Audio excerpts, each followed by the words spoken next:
And here it is. We go again. Roll up, ladies and gentlemen. One man went to more. Here it is. We go again. Here I am again. Hope you're there with me. The session commences and your company is required. That thing that happens twice a day. The second installment to fulfill all righteousness.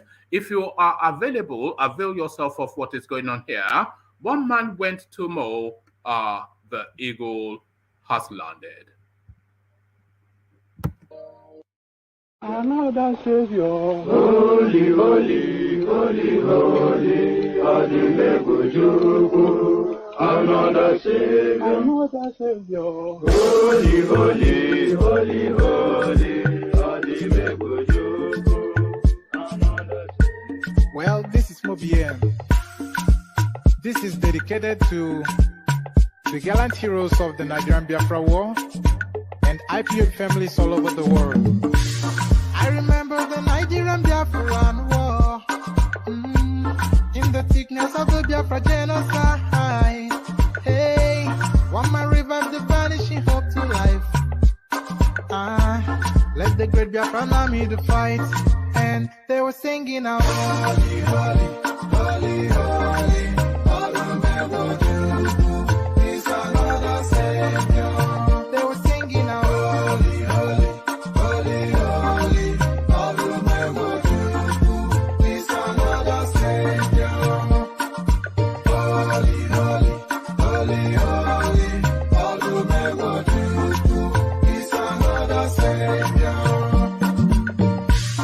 Many years after the genocide, whoa, yet another great leader has risen up now. Oh, and he's leading the Biafrans to victory. In your madika, yabika kwa namno. Hey, anamekele mazuche mefo. Manemo, it's an honor having you on board. When I'm singing along, holy, holy, holy, holy, Namdekano is another Savior. Sing along, holy, holy, holy, holy, Namdekano is another Savior. When I sing along, holy, holy, holy, holy, holy, holy, holy, is another Savior. Getting moving right and getting moving faster now. Holy, holy, holy, holy, is another Savior. Holy, holy, getting moving right, holy, faster. Never freedom. Is another Savior. Never freedom. Holy, holy, holy, holy, Namdekano is another Savior. Another Savior, holy, holy, holy, holy, Adimebujuku. Another Savior, holy, holy, holy, holy, Adimebujuku. Well, this is Mobien.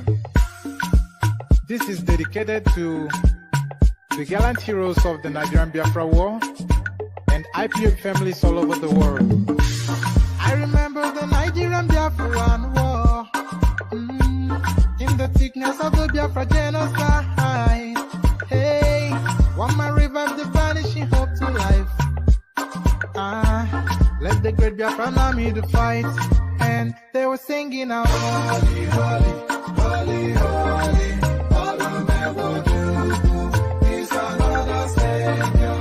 They were singing out, holy, holy, holy, holy, all the is another Savior. Holy, holy, holy, holy, all the is another Savior. Many years after the genocide, whoa, yet another great leader has risen up now. Oh, and he's leading the Biafrans to victory. In your madika, yabika kwa namno. Hey, anamekele mazuche mefo.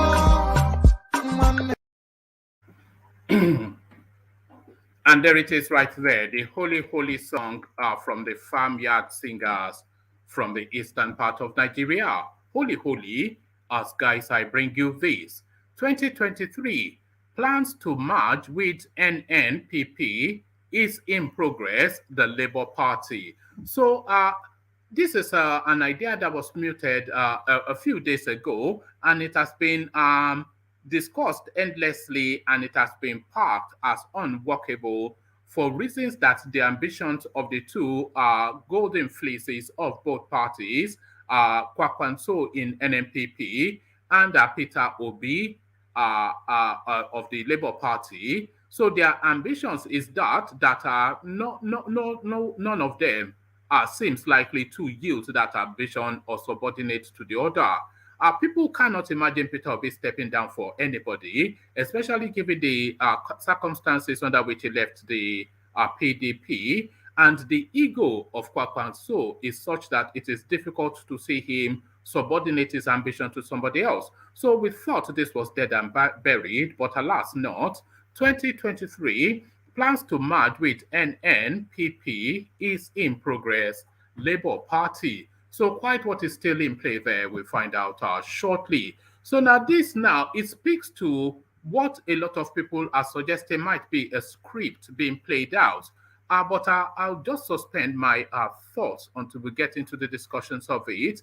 Nigerians show disapproval as video of Peter Obi in economic class on Egypt flight surfaces online. So this is it now. I think I've actually posted a copy of that video on the platform, and I shall play a copy of it still to you in the course of the session.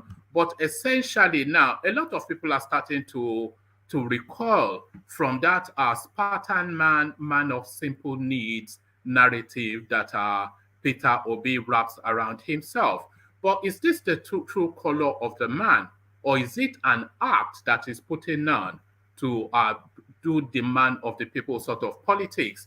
Nigerians somewhat divided just from the headline. Nigerians show disapproval as video of Peter Obi in economy class on Egypt flight surfaces online. So we gauge what Nigerians are making of that, and then hopefully, if anybody is available to discuss it, we'll find out what people are making of it as well.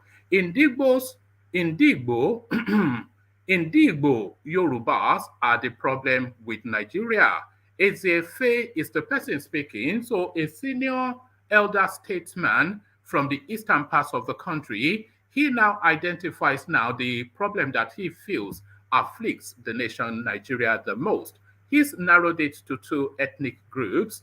Indigbo Yorubas are the problem of Nigeria.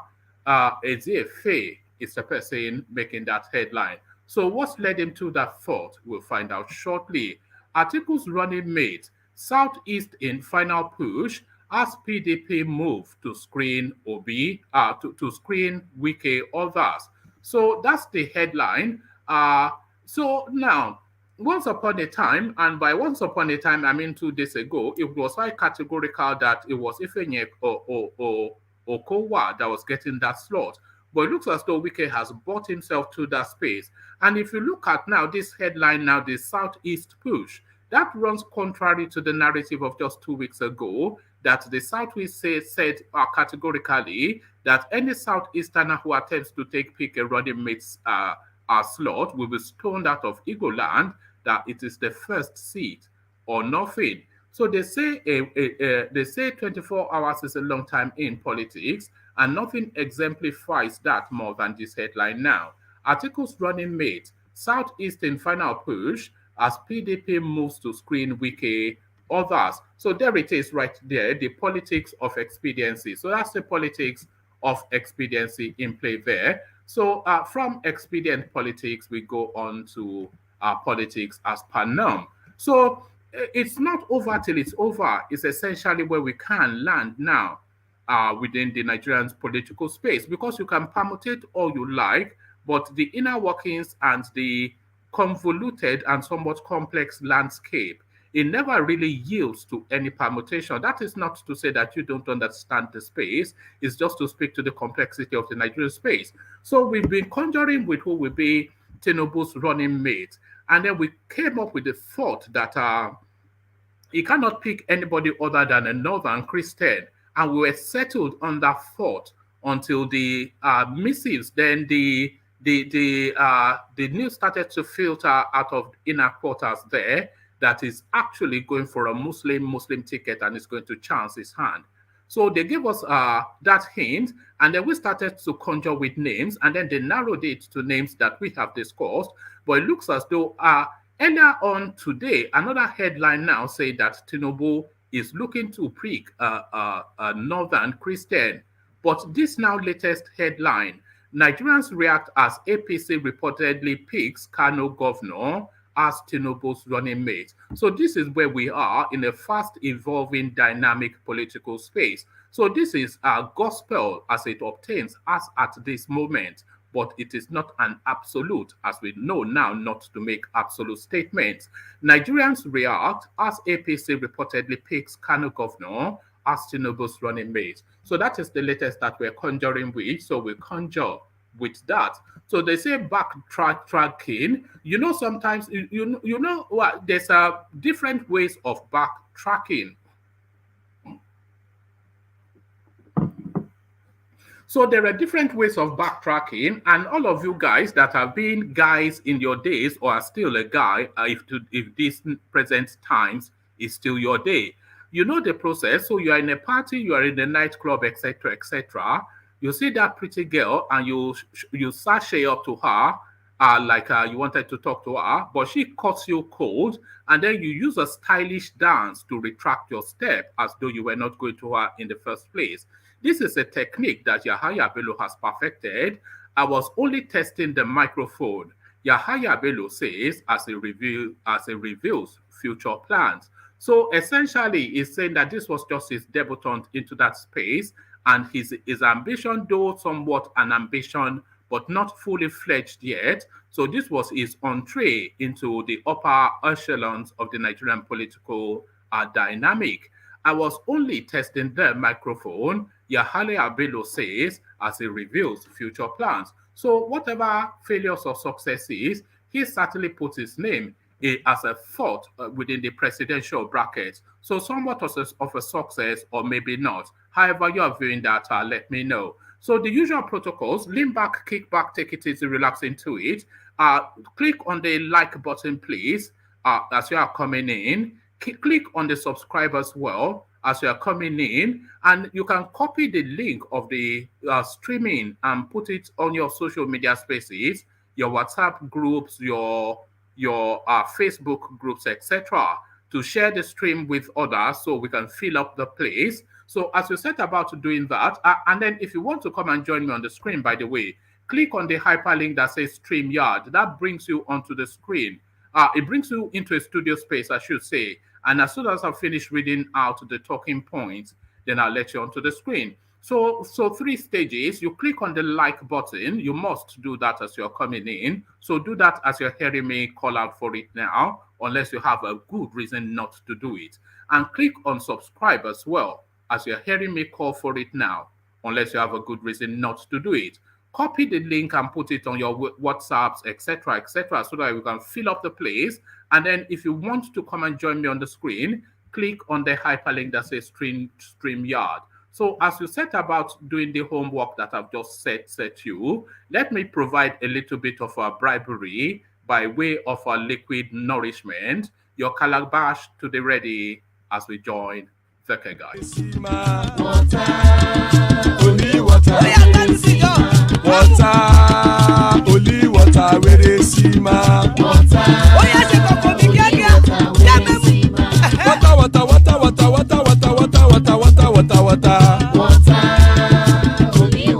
they see ma. Hapa oh night oh. Hapa oh night oh. Hapa you don't come oh. Hapa oh night oh.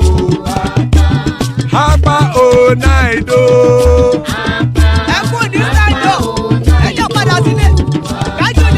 Oro kẹ̀kẹ́ ẹlẹ́mù yé o. Ilé sọ́dí kẹ̀kẹ́ ẹlẹ́mù ré o. Hobby master kẹ̀kẹ́ ẹlẹ́mù ré o. Chief White Latif kẹ̀kẹ́ ẹlẹ́mù ré dé. Eruku lẹ̀lẹ̀ ẹlẹ́mu tó dé. Eruku lẹ̀lẹ̀ ẹgbẹ́ ẹlẹ́mu tó dé o jàre o. Eruku lẹ̀lẹ̀ ẹlẹ́mu tó dé. Eruku lẹ̀lẹ̀ Ghana ti dé ẹgbẹ́ bọ́dì o. Eruku lẹ̀lẹ̀ ẹlẹ́mu tó dé. Ọmọ ẹlẹ́yẹ ẹyẹ o ó dilé o. Ọmọ ẹlẹ́yẹ Olúyẹ̀lá ẹyẹ o ó dilé o. ọmọ ẹlẹ́yẹ Petrosonama ẹyẹ o ó dilé o. ọmọ ẹlẹ́yẹ Petrosodunke ẹyẹ rẹ̀ ó dilé o. ọmọ ẹlẹ́yẹ Ẹlẹ́kọ̀ ọ̀run mú ìní o. ìgbàlà tí ẹlẹ́ ìgbàlà tí ẹlẹ́ Àkùkọ ọ̀run méjìkọ. ìgbàlà tí ẹlẹ́ Ikú kò ní ríwà gbéṣe o. ìgbàlà tí ẹlẹ́ ìgbàlà tí ẹlẹ́. Àrùnkárùn kò ní. And there it is right there. There it is right there. May death have nothing to do with us. Iku Koniriwagbeshe. So Iku Koniriwagbeshe, as guys, I bring you this. 2023 plans to merge with NNPP is in progress. Labour Party. The Labour Party says there are plans to merge with the new Nigeria People's Party NNPP to defeat the All Progressive Congress APC and People's Democratic Party PDP in the 2023 presidential election. The National Publicity Secretary of the Labour Party, Comrade Abayomi Oluwafemi Arabambi, made this disclosure on Tuesday in Abuja. Arabambi said that the party and its flag bearer, Peter Obi, are in talks with the NNPP and its presidential candidate, Rabiu Musa Kwakwanso, for a possible alliance. In an interview with correspondents, he said that the Labour Party had held advanced talks with the Kwankwansia movement for the choice of running mates and collaboration to rescue Nigeria. So it is quite pertinent to just pause there for a moment. So they're discussing the conversation that the Labour Party is having with Kwakwanso essentially is for the choice of running mate. So the lead, they've already bracketed that off as not being available for discussion. This is what they seem to be saying. In an interview with correspondents, he said that the Labour Party had held advanced talks with the Kwakwansia movement for the choice of running mate and collaboration to rescue Nigeria. The Labour Party spokesman said there were also talks with the former governor of Kano State, Ibrahim Shekarau, and all critical stakeholders on the presidential election. Abarambi revealed that the Labour Party is trying to harness. Abarambi rather revealed that the Labour Party is trying to harmonize its structures with the. I'm not quite sure that the Labour Party has a structure. We've already established that they don't.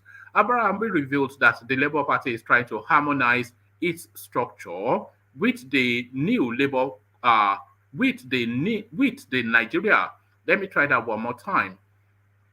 Abarambi revealed that the Labour Party is trying to harmonize its structure with the Nigeria Labour Congress, the Trade Union Congress, the National Consultative Front, and other groups ahead of the 2023 polls. So let's pause there for a moment. This is that synergizing of the fringe party to form a potent enough force to launch at the major parties. This is what we've been canvassing for, especially within that Showore space, when a lot of people have been saying that he should work with a lot of the fringe parties, because as a standalone, all he stands for is just a looter.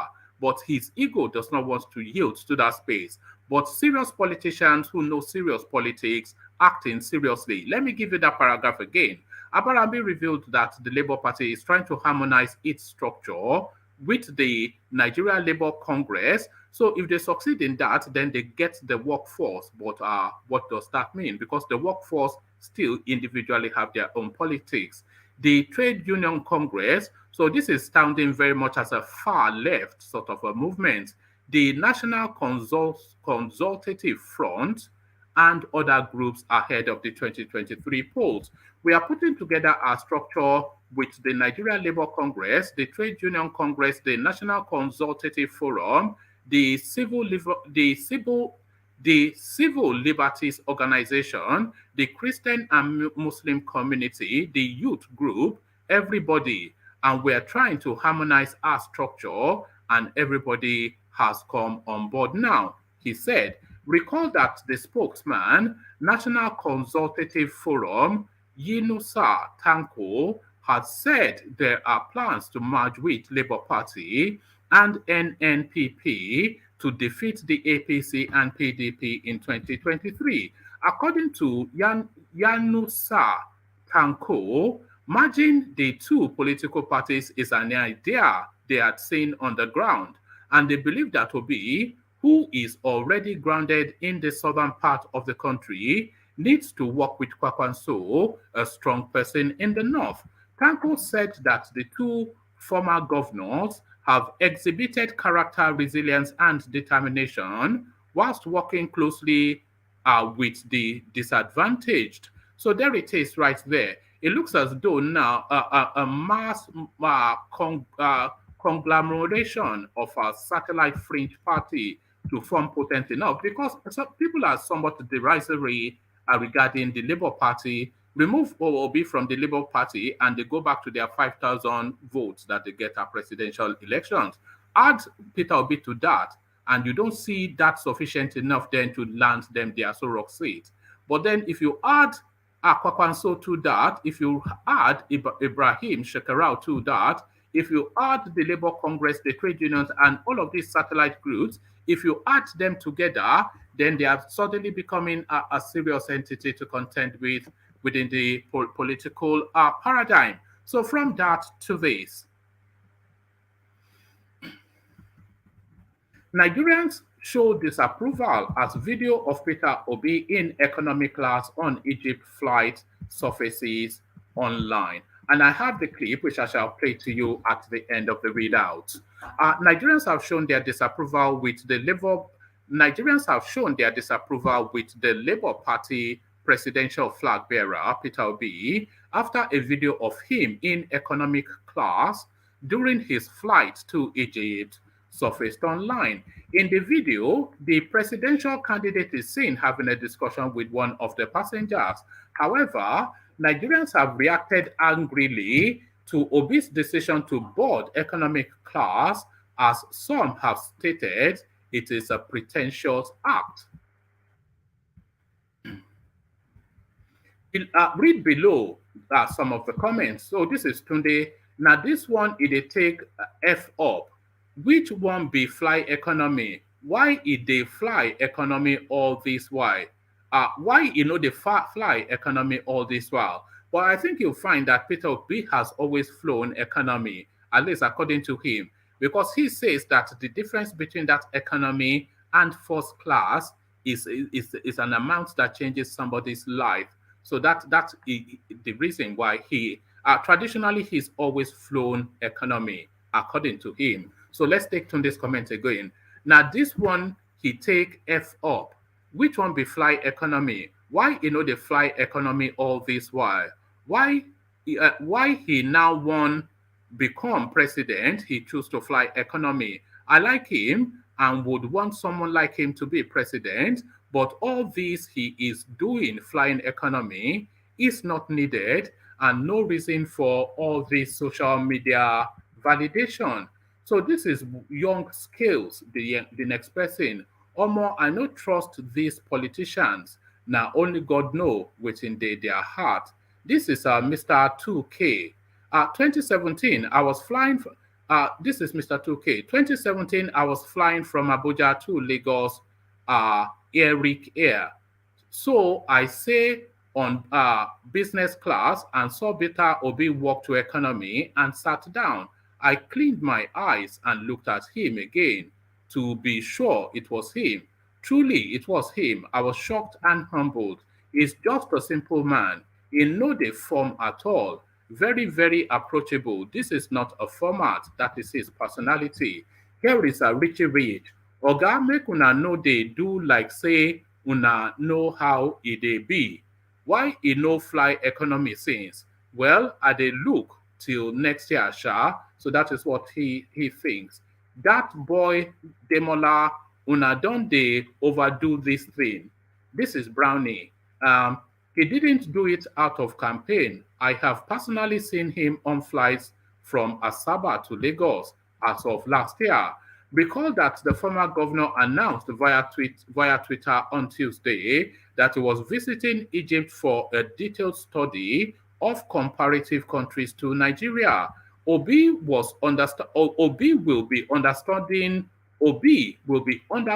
the country's power, education, planning, and finance sectors during his 3-day visit. So that's the mixed reaction then to that video of Peter Obi flying economy. I have a clip of the video, as I said, and I shall play it to you shortly.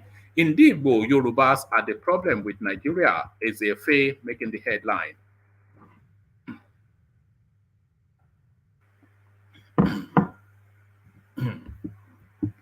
Chukwuemeka Eziefe, elder statesman and former governor of Anambra State, has revealed that the disunity between the Yorubas and Igbos is one of the major problems bedeviling the country. Eziefe stated this on Wednesday during an interview on Arise TV morning show. He further insisted that the Igbo were not interested in becoming vice president of Nigeria in 2023. The Yorubas and Igbos are the main reason we have problems. We have to understand and love Nigeria together. Nigeria should take advantage of this period. Yoruba and Igbo should come together and show that the Fulani is a minority, but we need them. There will be a 3-day prayer by Igbo to ask God to humble the Igbo and make this process come through for the benefit of all Nigerians, Eziefe opined. The former governor also slammed the ruling of Progressive Congress APC and the main opposition People's Democratic Party PDP for denying the Southeast the presidential ticket, but expressed hope that with Mr. Peter Obi, something wonderful was about to happen in the country. He remarked that Obi, the former governor of Anambra State and Labour Party presidential candidate, will be a watershed moment for the country as he believes meaningful change was on the way. He said, Nigeria playing politics without principle and conscience. We don't want vice president. We are not unfortunate nor regretting. Something has gone wrong with our leadership, but there will be a change because God desires greatness for Nigeria. God has taken over. It is over for PDP and APC. We are coming out of usual politics to something more developmental. Obi is a turning point. A change is coming. So it looks as though the seniors have also bought into that narrative in the eastern quarters. Onwards we go, and still narratives somewhat still eastern. Articles running mate. Southeast in final push as PDP screens WIKE others. In a last-ditch, and this runs contrary, of course, to what that Eziefe now said, at least from the headline. In a last-ditch effort to push for a vice presidential candidate from the Southeast, some supporters of the People's Democratic Party PDP have begun a subtle campaign to sway the party's presidential candidate Atiku Abubakar to pick a Southeasterner.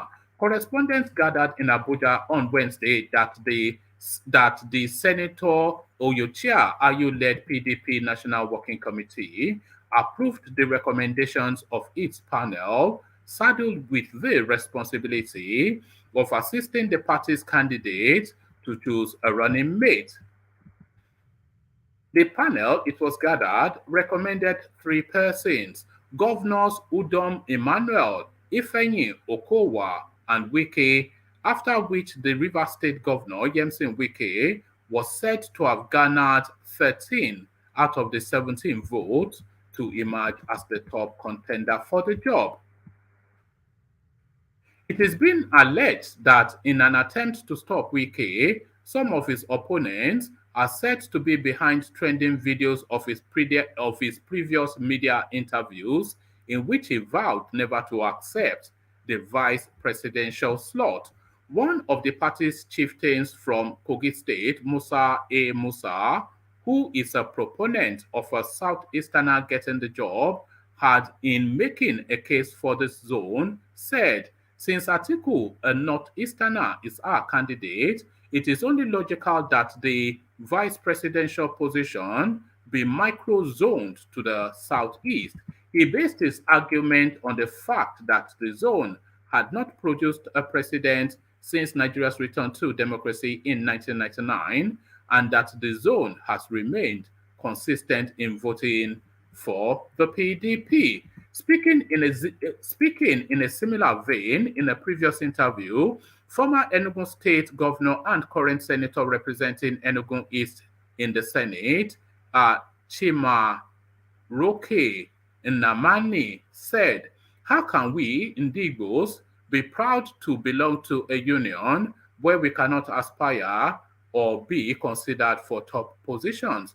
If 2023 passes with if 2023 passes without the Southeast being accommodated in the power arrangement, we would have to wait for the next 16 years and will be out of power reckoning for 40 years from 1999. However, a usually reliable source in Atiku's camp, who spoke in confidence because of the sensitivity of the issue, said, contrary to what is making the rounds in the media, the candidate is expecting 3 names to be forwarded to him to pick one. Yes, he reached out to the party to make recommendations, but the final decision is his to make. In a related development, PDP NWC on Wednesday set up a panel to screen nominees for the vice presidential slot. The screening panel, which is scheduled to meet candidates on Thursday, is headed by former Foreign Affairs Minister Chief Tom Ikimi, whilst former Kogi Governor Captain Idris Wada and former Aviation Minister Ostea Chidoka are members. Others are blah, blah, blah, and blah, blah, blah. This was contained in a statement signed by the PDP's National Publicity Secretary, Debo Ologunagba. He said the NWC set up the panel pursuant of Part 4, Paragraph 14 of the electoral guidelines of the party. So there it is right there. WIKE leads the race, but the Southeasterners pushing hard. Nigerians react as APC reportedly picks Kano governor as Tinubu's running mate. So it just gets murkier and more confusing with both parties, really. Nigerians have taken to micro-blogging platform Twitter to react to the report that the All Progressive Congress has picked the governor of Kano State, Abdullahi Ganduje, as the running mate of the party's presidential candidate, Bola Tinubu. So let me just pause there for a moment before I read on. You see, given the peculiarities of the candidature of the 2 main parties, the presidential slots, given their peculiarities, I am paying particular attention to who comes up as the vice president, because we cannot discount a Yardua situation. We cannot. In fact, we have to factor that into it. So in the event of a Yardua situation, who would you want to have charge of the Nigerian state? This is what I look at when I'm listening to the names of the vice presidential candidates. So if in the event of a Yardua situation, I would not object to Abdullahi Ganduje becoming the Goodluck Jonathan of that situation, because he's a libertarian by instinct, he's an educated man, and he has a global view. So he's a Fulani man, of course, which is what we're trying to escape from. But as a stand-alone person, I would not object to his politicking. We know he pocketed dollars, but they all pocket dollars, so we cannot go to that forever. He was caught publicly, but a lot more than him privately. But as a standing, as a positioning in terms of philosophy and political ideology, I like he's left of, he's right of center, I would say. Or really a libertarian, maybe he's even just a center ground politician. But whatever it is, I certainly like the cut of his jib. And if we had a Yardua situation in PDP, I would not be averse to WIKE being the good luck Jonathan because he has the punch and verve that the Nigerian state needs. So let me take it all over again. Nigerians have taken to micro-blogging platform Twitter to react to the report that the All Progressives Congress has picked Governor of Kano State Abdullahi Ganduje as the running mate of the party's presidential candidate Tinubu. Correspondents had earlier reported that the Director General of Ganduje's support group, Suleiman Magaji, made this claim in a statement made available to newsmen. Magaji noted that the National Working Committee of the ruling party picked Ganduje to run alongside Tinubu in the 2023 general election based on his loyalty to the party, commitment, and infrastructural development of his state. According to Magaji, Ganduje was chosen despite the issue of religion being considered. Some Nigerians in their reactions believed the decision could be the end of the ruling party. See some of their reactions. So this is a person calling himself Stop Corruption. So stop corruption already. So you already know where this is likely to lead. Metaphorically, this is a fantastic team. So I wasn't expecting it to start like that.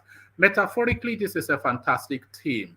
APC may have unknowingly excused itself from winning the presidential race. How can APC pair two men with a history of alleged court forfeiture and dollar stuffing in Agbadas as number one and number two?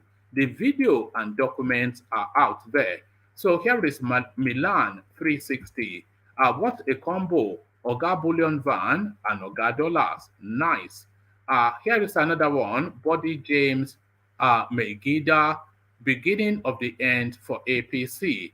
Here is I'm not going to attempt that. They are hoping to gain more votes in Kano and the fear of Kwakwanso. So that speaks more to the reality of the politics of it. So here's a lady commentator. God won't let great-grandfathers rule this country.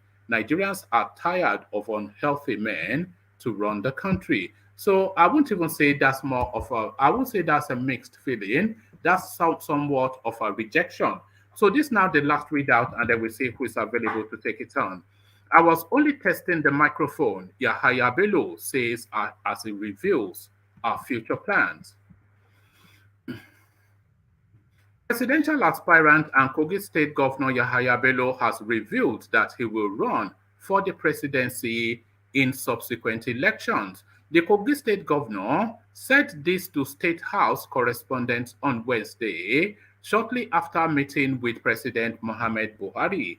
He explained that his 2023 presidential ambition was only testing the microphone, adding that his next attempt would be supersonic. He stated that he came to see the president on a thank you visit for letting him participate in the highly contested exercise. Speaking on Tinubu's running mate, Yahaya stated that competence should take precedence over other factors, maintaining that the major consideration for selection should be deliverability.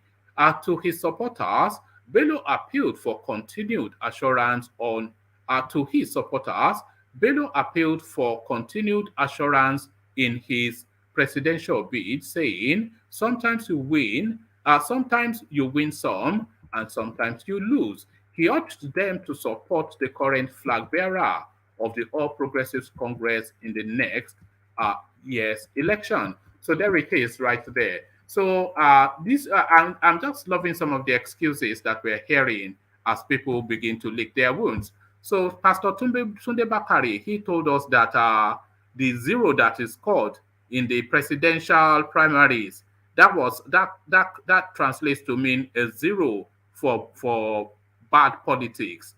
So that zero that is scored was a zero for bad politics. Yahaya Bello has gone a step further. His own sarcadilia is that he was testing the mic. So hip hop kid Yahaya Bello. So there it is right there. So I'll let the panelists in and then we launch straight into the conversation. But before I do that, I continue to implore, if you are, as you're coming in, click on the like button. If you have no reason not to click on the like button, then you have every reason to click on the right. If you have no reason not to click on the like button, then you have every reason to click on the like button. So do that. I got the words out. So click on the like button, and then click on subscribe as well. As you're doing that, we're looking to hit 200 likes on this stream. So set about it as I welcome the panelists. Fiobala, I see you. Ajale Koko, I see you. Baba Akure, I see you. Saki Fada, I see you. Pansat, I see you. Data Solution, I see you. I see Ajale Koko again. So Ajale Koko, say something so I can delete one because you're there twice. Can you say something, then I know which one? Hello. Oh, all right, let me delete the other one. Oh, all right, so yeah.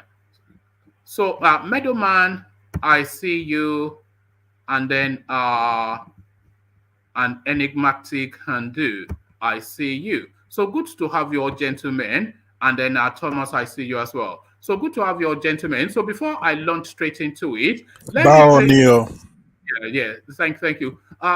Before I launch straight into it, let me play you the Peter Obi, the Peter Obi video clip that is generating somewhat controversy. This guy cannot even draw breath without somebody having an opinion about it. So here is the Peter Obi clip that is generating the controversy. Here it is. I need to record this thing because people need to know that. Okay. He's going to go sit down. We're talking about it. Yeah, it's okay. So, no, me later. I don't know. This is for you, not for me. Like, we are the energy people. Don't worry. When we get there, I'll tell you what I'm doing. Please, that's the energy chambers. We will appoint all the Yes. Because we don't elect people to give us connected to something. Exactly. That's what I want to learn now. How to solve the problem. When you get there, so don't start telling people when I tell you what I saw. I want to see everything now. I'll be more than happy to present it. Thank you. So there it is. So that's the video that's generating all the controversy. So that was Peter Obi, of course, on his now famous or infamous trip to Egypt on a study visit. So what seems to be jarring people's senses somewhat is the fact that it's flying economy, and they are releasing this to the public. So let me start it off with enigmatic. Enigmatic can do. I mean, what are you making of this? From the sublime to the ridiculous. This guy cannot even sneeze without somebody taking offense. What are you then making of this now latest controversy surrounding the Peter Obi name? They're accusing him essentially of being pretentious, putting on an act, playing out a script. Enigmatic. Okay. I say hi to everyone. Good to have you. First, well, this is the political season, right? I wouldn't be surprised at all those criticism of Peter Obi and his kind of politics. Peter Obi has a way, he plays his own politics, and we should just respect that. That's his way of life, and that's his opinion about. He has right to that. Is he pretending? I'll be tempted not to say he is, and because if you've seen his trajectory over the years, even prior to him being the cynosure of all eyes, now all of a sudden, he's always done the same thing. I've had the privilege of flying with him at a point. What class was that flight? It was just the economics class he was into, and it was so ordinary. Like if you don't know he was Peter Obi, you wouldn't know it's Peter Obi. I like his nature. I like his style. I've flown several times too with a couple of American politicians over here, Ted Cruz, all of them. you wouldn't even know they're politicians. So if we have that kind of orientation infused into Nigerian politics, I mean, it's good. But like we all know, we all play our politics differently.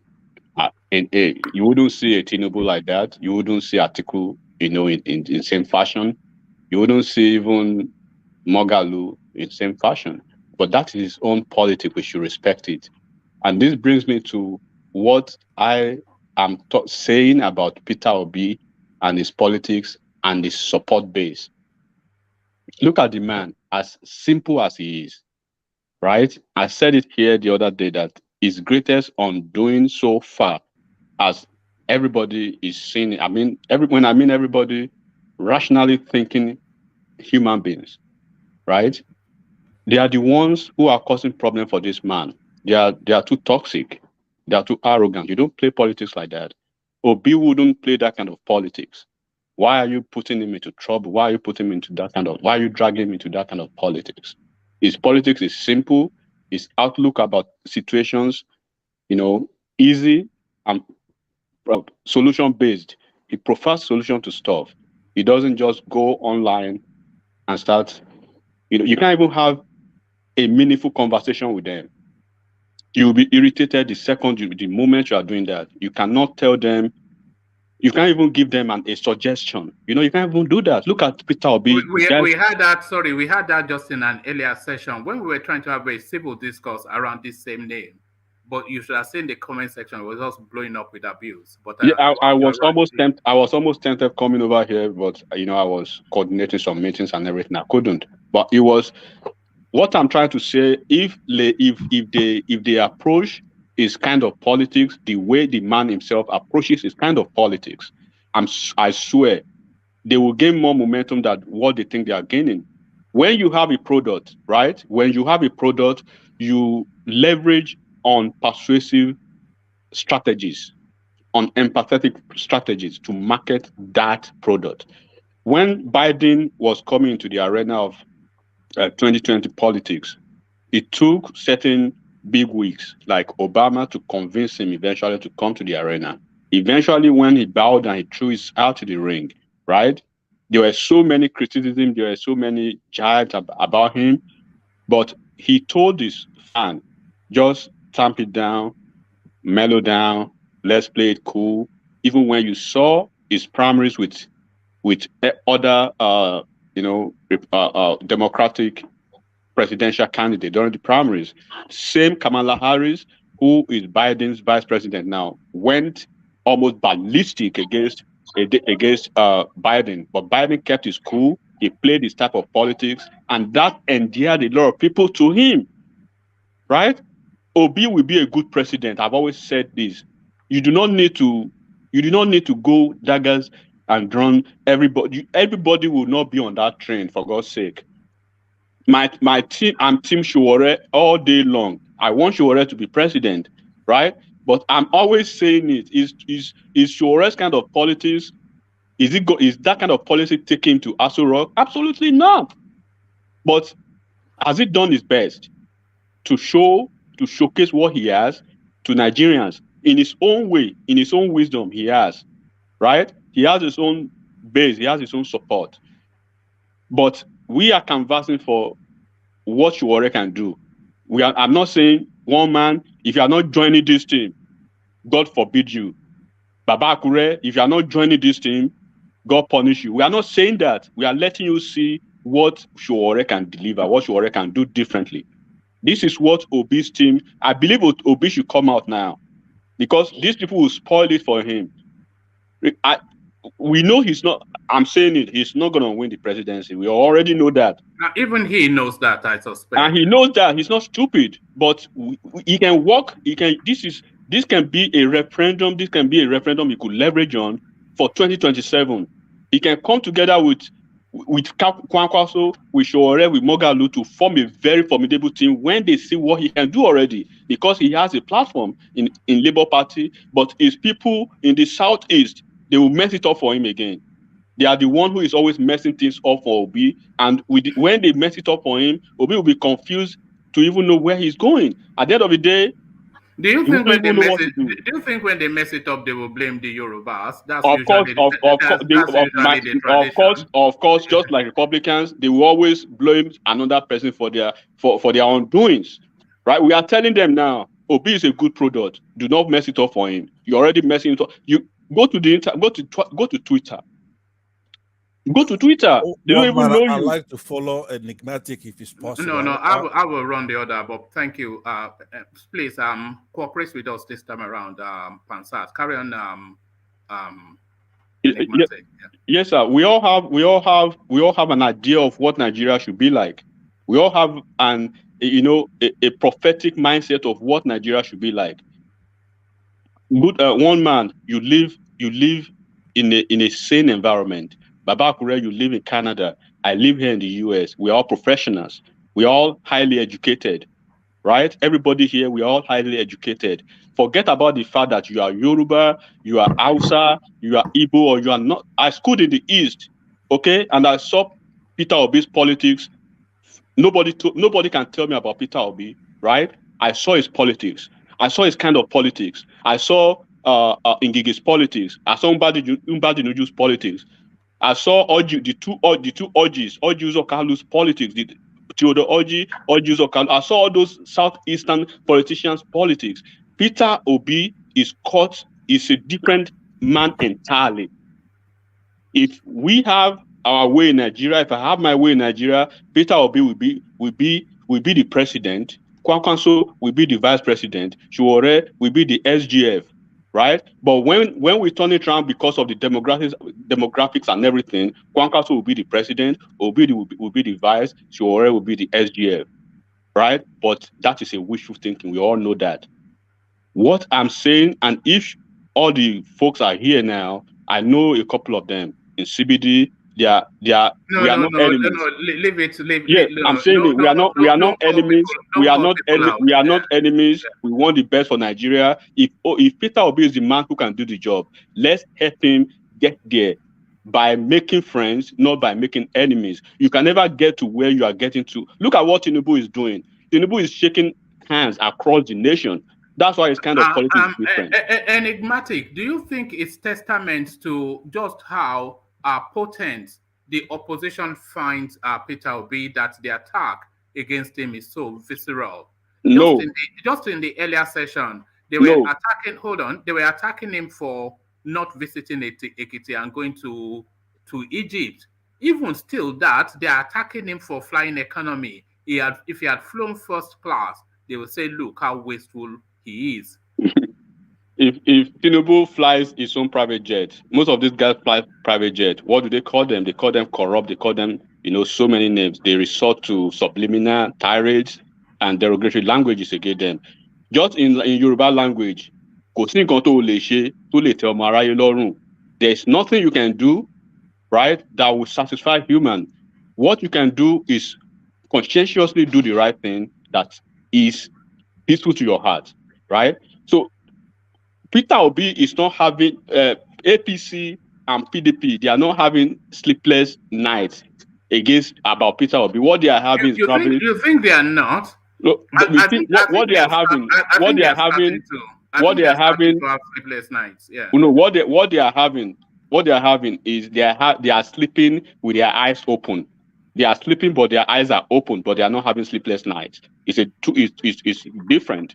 So Tinubu's camp and APC camp, Atiku's camp and PDP's camp, they know something is different. They know there's a paradigm shift, but they will look at who is going to gain more with this movement, who is going to lose more with this movement. When you look at the trajectory and the arithmetic calculation of all this movement, who will gain more than APC? Who will lose more than PDP? Because Peter Obi will encroach and we eat deeply into PDP and Atiku's cushion in the southeast and south. Southeast and south does not naturally vote for any other party than PDP. So PDP, they've successfully shot themselves in the foot by not considering or by not factoring Peter Obi's angle into their politics now. Hold on, enigmatic. I think they are factoring it into their politics, but pardon me, I think they are factoring it not for Peter Obi wrestling power from them, but as you rightly astutely pointed out, that who is Peter Obi going to cost the most? And I think maybe those opened eyes, they are wide open in PDP, because as you rightly pointed out, it is PDP territory that Peter Obi would have his most joy. Yeah, Peter Obi is giving so much blows and so much is going to give so much blows and injuries to PDP. When you look at the identity of who possibly is going to be the running mates of both Atiku and Tinubu, you will see Tinubu, APC. They are making a very strategic calculation about who they are going to pick. The question for PDP for APC is: do you guys? Two questions. Do you guys want to win election? Do you guys want to retain power? Or you guys want to listen? There's something they call ariwoja in Yoruba language. I don't know how to translate that, right? That do you want to listen to that noise that will amount to absolutely nothing, or you actually want to win this election? If you want to win this election, you go for the toughest of your decisions, which is, I know it may not be moral, it may not be ideal, but when you are talking about politics 101, what you want is the end result. The end result is you go for what gives you the numbers. So what gives you the number is Northwest. Already you have 15 or 14 governors working for you in the North. Northwest is your forte for retaining the power in the North, right? You have Kwankwaso right there in Northeast, in Kano State, right? The politics of Kano State is usually 2 against 1. It's usually 1 against 1, not against. Now you have Shekarau and Kwakwanso teaming up against Ganduje and APC. Sorry. Do you think that takes Kano State? Because if we are being honest, Kwakwanso actually won the last election, and by him, I'm saying his candidate, because we saw his candidate was in the lead, about 300,000 votes. INEC stopped the election, and by the time they announced the thing, they said Ganduje had won. So Kwano still belongs to Kwakwanso, and if you add Shekarau to that, APC can forget it. That's why you are seeing the politics they are playing now, with unequivocally, right? We understand the politics they play in Kano in 2019. Of course, Ganduje lost. Of course, this Davido's uncle won in Adeleke, but we saw what they did, and that is the power of incumbency, right? I was having a conversation with one of the senators representing my place. He just won his ticket again to the Senate. He said it is incumbent. Listen to this. It is incumbent on the incumbent government to lose an election. So Jonathan wanted to lose. He said it is better for you to fight to the Supreme Court and let the court tell you to go home than to lose as an incumbent, right? So what I'm trying to say in that is they will throw every spanner into the wheel in 2023 to retain power. Then when they get to Supreme Court, if Supreme Court says go home, they will go home. But losing outrightly, leaving their flags open will not happen. So let me go back to this Peter Obi. Just in a few more words so that we can sample others as well. Yeah. Conclusively, you know where I stand now, right? I stand for Sowore, and I believe I have Ajale Koko too. Ajale Koko has never gone after anybody because of Sowore. I will never go after nobody because of Sowore, right? We are all educated. We are all exposed. We are all abroad. There should be a very big difference between the kind of politics and the kind of interrogation we leverage into our politics than those people in Nigeria. Please, let's market this product, Peter Obi, very well, so that we can see what can happen if it does not happen now, it can happen in the next 4 years. And I believe in the heart of his heart, he knows it cannot happen now. But the kind of momentum he's having now, the kind of surge he's having now, he never thought it's going to happen. So let's work on that surge. Let's work on that momentum. So Southeast, for once, Peter Obi for once can be a decimal, an important decimal in Nigerian political space from What metric? 2027. Enigmatic. Just two questions, but I want you to just condense it Okay. in a shortish presentation. What metric would you use to measure success for Peter Obi? One, and does this alliance of fringe parties forming in a bigger party, maybe not a mega party, but a bigger party with Labour and NNPP, arrowhead in that space? And it looks as though they're discussing the vice presidential slot with the NNPP. So they are willing to submit to the Peter Obi popularity. So what do you think that will translate in terms of more potency? So what do you use to measure Peter Obi's success come February 2023? And how is that enhanced with this alliance that they are trying to put together? But condense that in a short presentation. Okay. One, Peter Obi would be successful in my projection if he's able. I don't have the raw population of the Southeast and all people of Southeast extraction in Nigeria, those in Lagos, those in Kano, and everybody. If Peter Obi can have all the Southeast votes and all people scattered across Nigeria, if he can have all their votes and he can have anything beyond 2 million, that's a success for me. That's a success because if you check 2015, 2019, they do not have that threshold.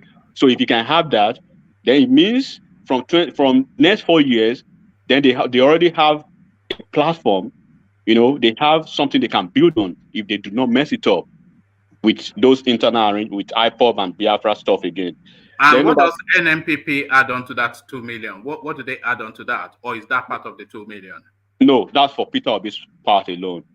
So NNPP coming into the arrangement will be a very big deal because if Peter Obi can work with Kwankwaso, either of them, Kwankwaso goes for president or either ways, right? And of course, that will not still change anything. They will not win the presidency, but they will ignite, they will ignite the pressure, on those two formidable teams because structure is what we are talking about. Look at what happened in Ekiti State. And this is what will happen in the whole of the federation. In my state, I don't even think the Labour Party has any structure there. So, and the governors, what they do in each of their states. So, Kwankwaso and Obi's coming together, I would like that if it can happen at least. Maybe Showore and all those mushroom political, parties can come together and give a good fight against PDP and APC for once. But of course, that will not guarantee them going to Aso Rock anyways. But at least it will be a success for them. And for me too, if I can see that kind of arrangement. All right, thank you. Well said. So everybody can tell he's a lawyer. You see the presentation. So thank you for that, Enigmatic. Stay with us. We still want to hear plenty from you. But before I go on to the next contributor, let me acknowledge the super chats that have been coming in. Alexander Gomez, of course, usually the person who knows that function. He says, I have come to the conclusion a man of Peter Obi's disposition is who we are desperate for. Simple, unassuming, and astute. A Nigerian, not a Nigerian that is not tribalistic. Unfortunately, it won't happen. These old cargoes are unfit. So that is it. I think that is a universal statement that you've said via Super Chat, Alexander Gomez. I think pretty much that is the sentiment of the majority. I can't speak for everybody, but from the samplings of all the way through, I think that pretty much captures the sentiment of quite certainly my sentiment, and I know a lot of people as well. I have come to the conclusion a man of Peter Obi's disposition is who we're desperate for. Simple, unassuming, and astute. A Nigerian, not a tribalist. Unfortunately, it won't happen. So I think that is pretty much where we are all now mentally. These old cargoes are unfit. So that is where we are mentally now. But then, of course, things changing so rapidly that might well pivot 100%. We may discard him completely in the next 2 weeks, and we may be categorical that he is a shoo-in for that post in the next 2 weeks. So that is the dynamism of the Nigerian political space. Alexander Gomez, still with the super chat, applauding, of course, Enigmatic's presentation. Enigmatic is an excellent political analyst. Kudos. And so say all of us. So thank you for the super chat, Alexander. As we go from Enigmatic to somebody of equal potency, let's go to Meadowman. So Meadowman, now this reaction against Peter Obi, it seems so pedestrian and so petty that the guy is flying economy class. Peter Obi has never flown anything other than economy class. And he made the reason that it's not for anything. It's not that he doesn't like the luxury of first class, but he cannot bear that the cost of just taking one step further up the aisle is the cost of somebody's education. He says his conscience does not sit with that. And even on this platform, somebody has already said that they've flown with him. Several examples of people flying with him all through the years. So this is not for the purposes of the elections, of course, but people are putting the appellation of pretentiousness on him. Is this a badge that Peter Obi should wear with pride, that they are running scared? Meadowman. Thank you, one man. Hello, everybody. Good evening to all. Good to have you. Yeah, like I said earlier in the previous session, Peter B should respect this. It will from now on. It is going to be, if he urinates in the corner of a street, if he spits, it will be received with criticism, and people will want to make it what it's not, and that is politics. That is that silly season of politics, right? So he should expect that, and he should take it. He should be that treatment should be given to him so that he develops that thick skin. It is necessary to have that thick skin if you want to play politics, especially in Nigeria. Now, imagine Ganduje coming to be a vice president. Does he care if people call him Gandola? He doesn't, and they will call him. He doesn't. He has that he already. These guys are already hardened, so it doesn't take away anything from him. And that is why our politicians are so lousy when they get to office, because they know they have their support base locked. It doesn't matter what they do. In any sane climb, somebody like Ganduje would not even dream of coming out to contest for any position. He will be toxic even to be his friend if you're a politician. So, but in Nigeria, you see how it is. Unfortunately, that is the way it is. So Peter Obi once told, he always tells this story of while he was governor of Anambra State. So he went to a conference in the U.S. and they sort of reserved a hotel room for him and it was $2,000. He said he was going to a hotel to sleep, and that is what hotel says for, to sleep. That if he pays $2,000, he will not sleep because he will think somebody has robbed him. And that's the kind of person I think he is. That is the kind of person he. Well, you remember what about the pretentiousness, though? Because let's not mince words. Peter Obi is a naira billionaire tens of times over, and a dollar millionaire in double digits. A pound is a vastly wealthy man. So he's not scraping around in middle civil service. He's just a stingy man. That's what he is. He's just a stingy man, and maybe he has those millions because do you think what of this thing that is putting on an act? Because people have the thought that he is putting on an act. I don't think so. You remember when he went to London, when he went to Downing Street? You remember how you read that story? The thing I took away from that story is that he got to that place in a taxi cab. which prominent Nigerian politician will be invited to a place like that and goes in a taxi cab?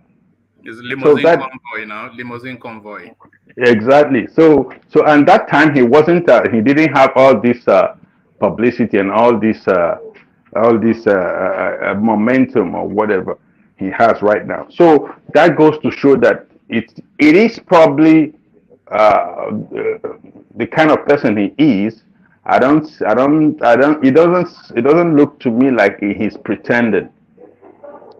And but go explain that to people. I mean, he up till this moment he's doing. There is such a thing as being overly Spartan, though, and that was one of the criticisms of his tenure in Anambra State. That he was overly frugal, overly Spartan, and you use the word stingy to the detriment of infrastructure. We are not looking for somebody to save money. We are looking for somebody to spend money judiciously. Maybe maybe if we had somebody to save money, at least our naira will be safe today, even if we don't have infrastructure. Well, that depends on who you ask. Who you ask. It's not as if he didn't do any infrastructure while he was there, but I still prefer someone like that than some other people. Medio, can I speak something? Can I interject? Okay, interject. Yeah, come in a lot, yeah.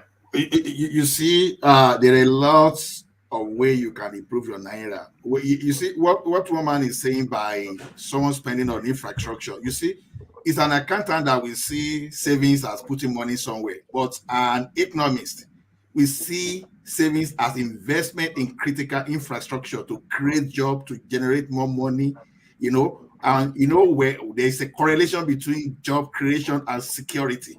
So that's what we are looking at. Because if you get there and start saving money, without investing, it's just a waste of time for person that will come later. But hold on, Ola. That is not where I was going. That was not what I was saying. It's not as if Peter Obi did not do infrastructure. The network of roads he did in Anambra State, he targeted, it's not just for show. He targeted farming communities and fishing communities because he knew that he needed to make their life easier to bring their produce to the market. That is where he targeted. And I'm from Anambra State, and I know that. And if you want to really know, the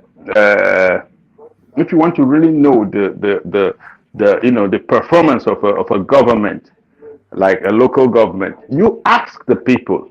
And I'm sure you, Ola, and everybody here on this platform has been hearing once in a while about Peter Obi in Anambra State, even before now, before this season. It is the people, it doesn't matter. Forget whatever he says to himself about himself. You ask the people, the perception the people have of him. That is the most important metric. Even Soludo that just got in referenced Peter Obi more than his predecessor from the same party, the guy that presented him as a governor. He didn't know Peter Obi would be what Peter Obi is today. So that is the point I was trying to make. Okay. Well, you don't sound convinced, Ola. Well, because I was the next question I was going to ask is this now. He said he targeted farming community or those things. Now I expect something like a backup, okay, since he has done this as the output, the farm output from those areas, can we just make reference to how that thing surge up when the surge in farm output, in agricultural output, immediately he did that. So those are the kind of things that I want to. Ola, I'm not his personal assistant. I don't have data, but I am from the state, and I visited and I knew the state before and after him, and I know what people will say of him, or what the messages we received from him in those days. And not to talk of the national awards and international awards he received.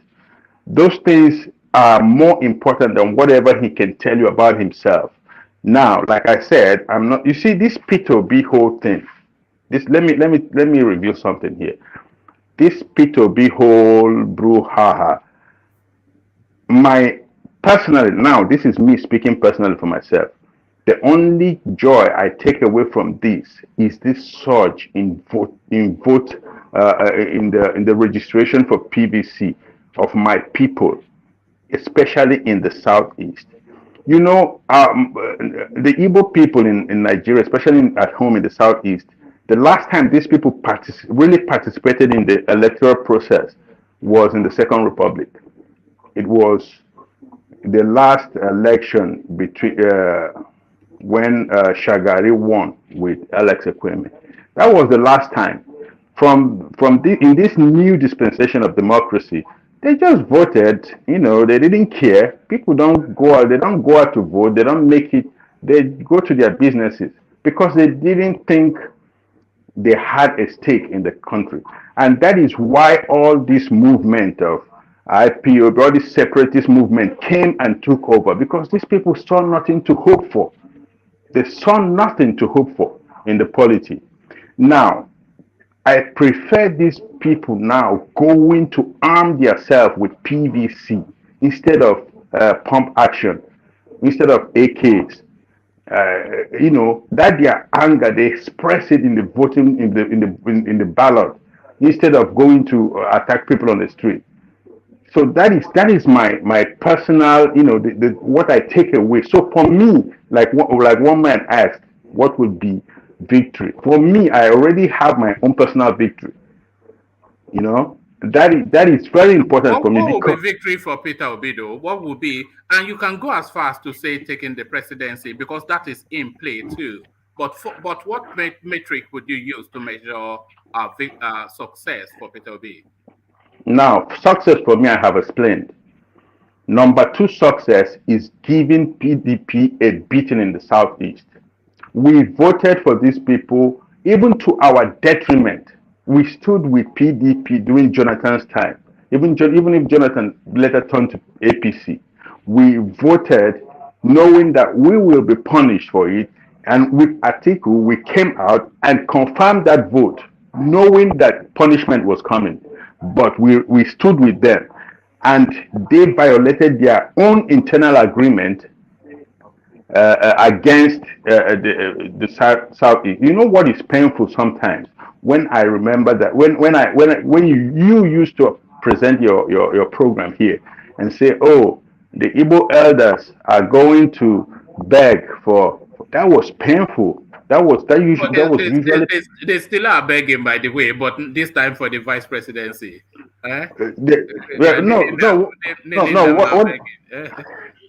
Stop. One man, stop penning me now. Stop penning me. No, not begging. But let me just conclude. Let me just conclude, please. So, can I say something? Wait. Let me conclude. So that begging. Oh, the power has to be presented to the Southeast for equity, for love, for peace, and all that blah blah blah. That was nonsense to me. But if they had their votes locked like this, if they had their people with their PVC, if they have the opportunity to show not just their numbers, their strength, and their spread in the country, people will come begging for them. It's already started happening. When we even treated it here, Atiku going back to try to lure people a bit back. That is the power of people having their vote concentrated. So punishing. Meadowman, this is the politics that we've always desired from the Southeast. Exactly. Exactly. I am enjoying it. This is politics that we want from the Southeast. No, don't ask. I am enjoying it. When I started enjoying it was when I compared when Andy Uba went to Lagos to campaign for Anambra State government, and they were shouting and they were yelling, singing that song you like to him. And when and during before the primaries, Peter Obi went to went to the same place and they were shouting Obi, Obi. That gave me joy, because that means bringing my people, especially the young people. These young people are 18, 19, 20, 25, 30. These people have multiple cycles of multiple election cycles to participate in. That is power. That is the real power. Having guns and staying in the bush is not what we need, and it doesn't get you. It doesn't give you respect.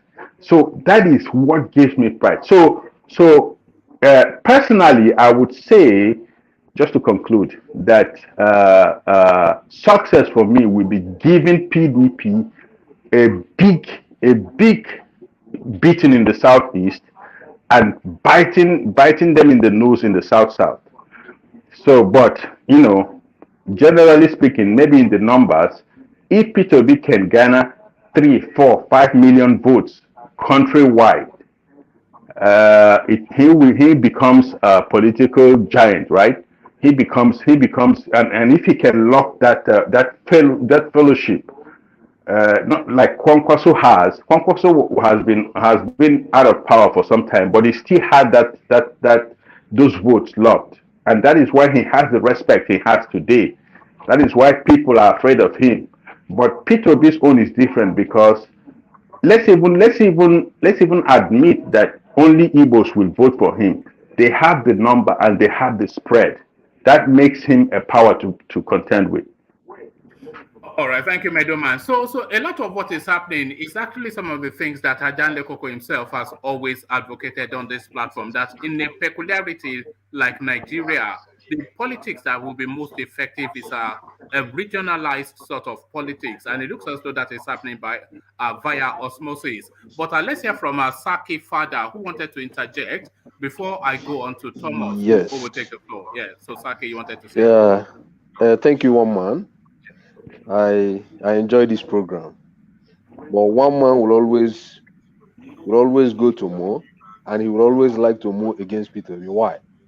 How am I moving against Peter Obi now? You want to turn it into ethnic again? This is what enigmatic was saying. No, I'm just trying to. I'm not serious. I'm just trying to carry on. So I'm not trying to argue against what the last speaker said. I just want to lend my voice to what he said. Actually, I'm from Anambra State, and I know quite well about Peter Obi. What he's doing now is not pretense, I must tell you. That is his life. He has done a lot, That is how he does. That is him. He's just frugal. But that frugality is seen from a negative angle by those political jobbers that want to siphon money. But to the common man, he's not frugal. He does what he's supposed to do. You said something about that he saved a lot of money in Anambra State, but he appeared not to devote much money to infrastructural development. I disagree with that. During his time, he did a lot in infrastructure. In fact, the highest number of roads constructed in Anambra State was done under his regime since 1999. He did about more than 800 kilometers of road during his time. So he actually achieved a lot. And that very money we are talking about, he did not just save it as saving money. He just called it like future generation money. He's trying to say that we cannot, because we want to solve immediate problems, and we will not permit future generation to also benefit as well. So he actually he's trying to follow this Norwegian model, because Norway today is also doing the same thing. They have been doing it since they discovered oil. So he's actually trying to follow that very model. He didn't just save the money and called it money. So I think he invested it in I don't think he's following the Norwegian model, because the Norwegian model is a national policy, and Peter Obi is just a 2-term governor. So he can't do something in the expectation that his successors would do it. But thank you, Saki. Saki, I wanted to go on to Thomas, so I thought you just wanted to make a quick insertion.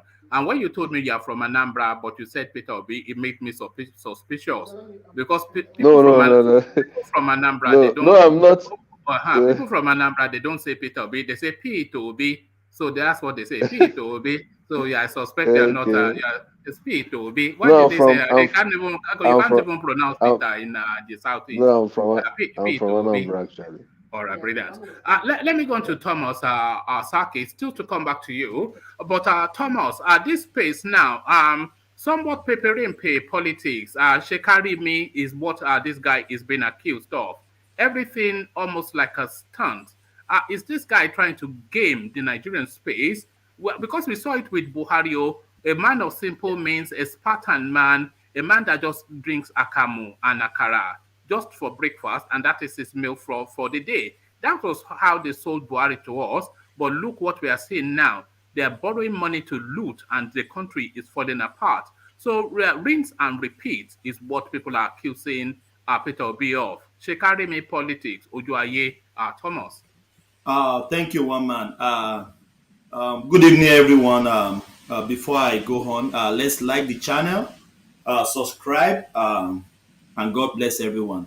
One man, to me, this man is not showing up or is pretending. I think this is his lifestyle. And even the video you play, one man, the man did a video himself and put it on the internet. It's somebody that did this video, and the person can actually even video him and didn't post it anywhere, and we will not even know about all this buraha. So the person that videoed the clip is the one that posted it to the world, and I don't know, Peter Obi told him to post it to the world. So I think this is this man's lifestyle. You can't take it for him. And like evidence. Do you think the person that videoed that thing? Do you think it was just a random passenger or part of his party on that trip? Because of course he will not be traveling alone; he'll be traveling with a team. To me, the man videoing him, it looked like Yoruba guy. If you watch that video again, yes, he has a mixed team. Of course, his campaign director Donyo Okukwe. Yeah, so to me, people could say he's pretending.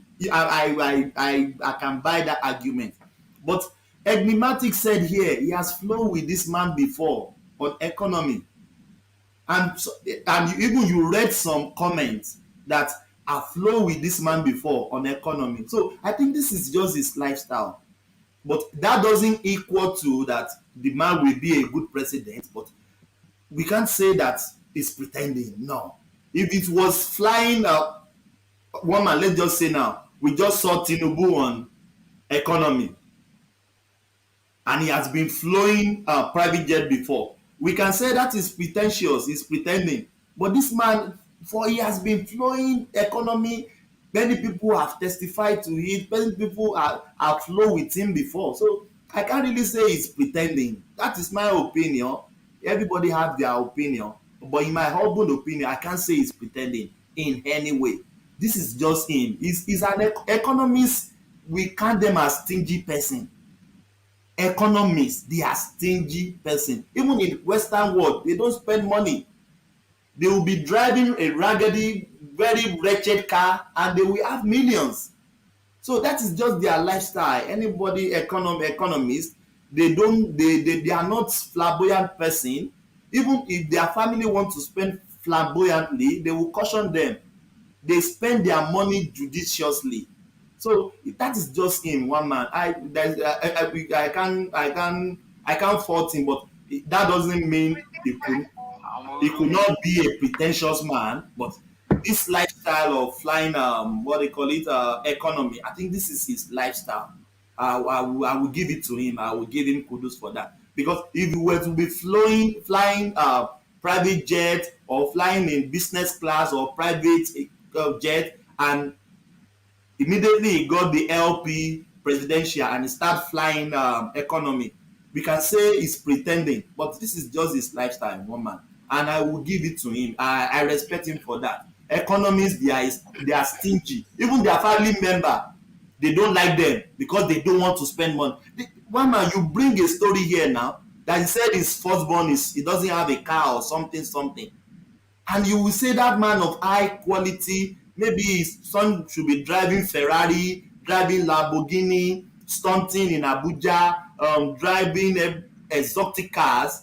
But this man said his son doesn't have a car. So this is just his lifestyle, one man. Let's give him kudos for that. All right. Thank you, Thomas. So thank you, Thomas. So let me go from Thomas to Ajanle Koko, and maybe we'll vary the topic a bit because I think people unanimous somewhat in support of Peter Obi. I'll go to Ajanle Koko, who may want to touch on the Peter Obi space at his discretion, but I'll invite... Please, can I make this comment, please? Right. Please, one sec. I watched something on Daddy Free's, program, and this comedian, Okon or so, they are batching Showore. This misconception has been there. I just want to address it. If you permit me 1 sec, please. All right, very briefly, but and to the point as well. What was said and what is your concern? Yes, the guy said Showore brought Buhari to power. Showore never campaigned for Buhari. Never. He was angry with Goodluck Jonathan tenure that they were corrupt, and people translate it to that he was campaigning for Buhari to come to power. If anybody can bring a clip that said Showore was campaigning for Buhari, I will say I'm wrong. But people have this misconception about this guy that Showore campaigned for Buhari, Showore brought Buhari. Showore never brought Buhari. He was campaigning against Goodluck Jonathan, and people saw Buhari as the alternative, and people voting Buhari. So I was very angry when we were batching him. He brought Buhari. He campaigned for Buhari. He brought Buhari. I just want to make that comment. All right, thank you so much. Those are your thoughts. A lot of people do feel that either frontally or by implied meaning he campaigned for Buhari.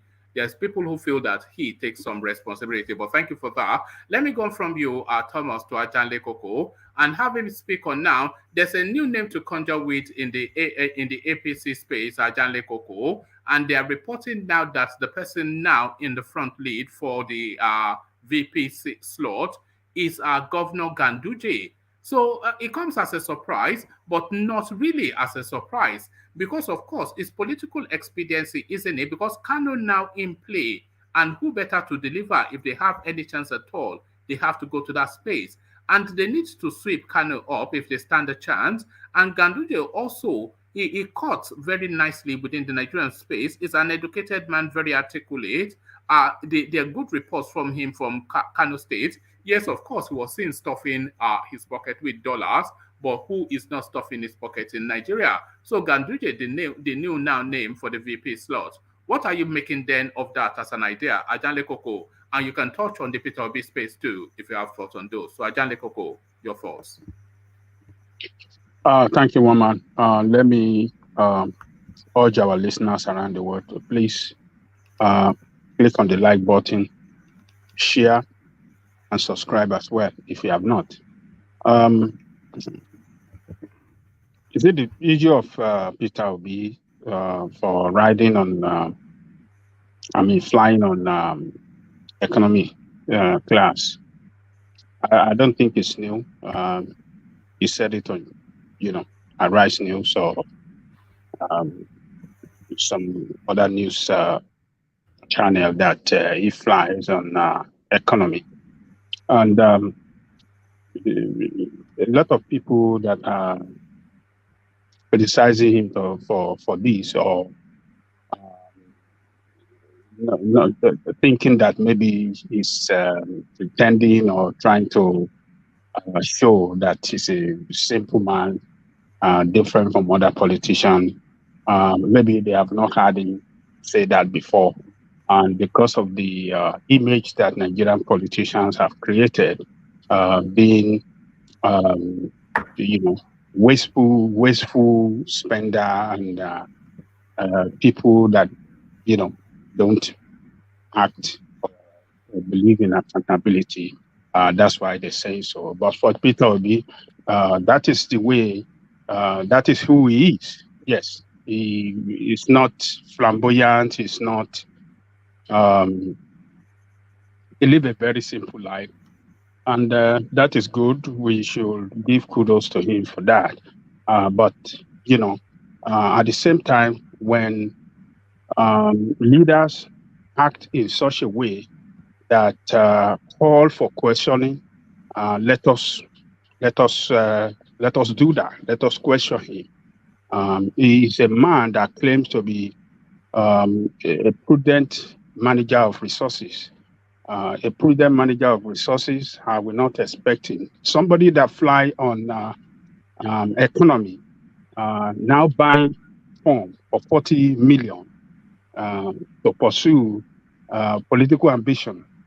See, that is contradictory right there. Because your action speak louder than voice, and sometimes your action and what you say carries implication. So what is the implication of him riding on economic class? It shows that he's a simple man. He's a frugal spender. That's what he tell me. But on the other side, a man spending 40 million, to pursue presidential ambition. It shows on the other side too that is a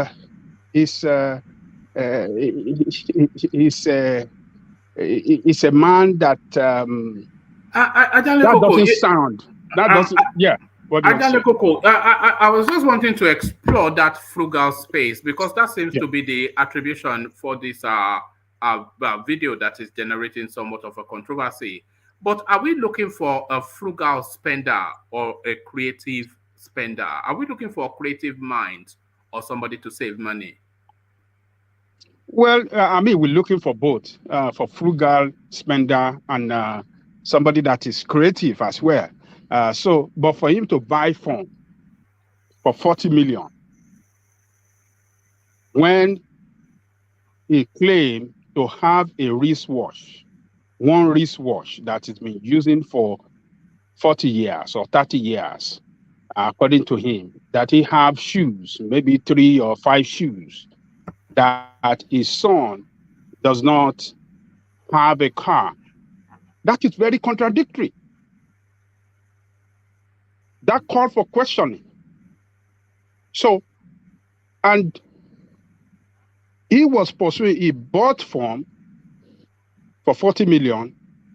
He participated, he sponsored a candidate in the last election, and I believe he would have spent some millions of naira in support of that candidate. He participated he has been in PDP for 8 years or maybe 10 years before now, doing all the things, supporting everything. And PDP awarded him, or let me say maybe Atiku awarded him with the vice president in the last 2019 presidential election. He was in the what do you call it? He was in the convention in 2018 before the election. He saw what played out.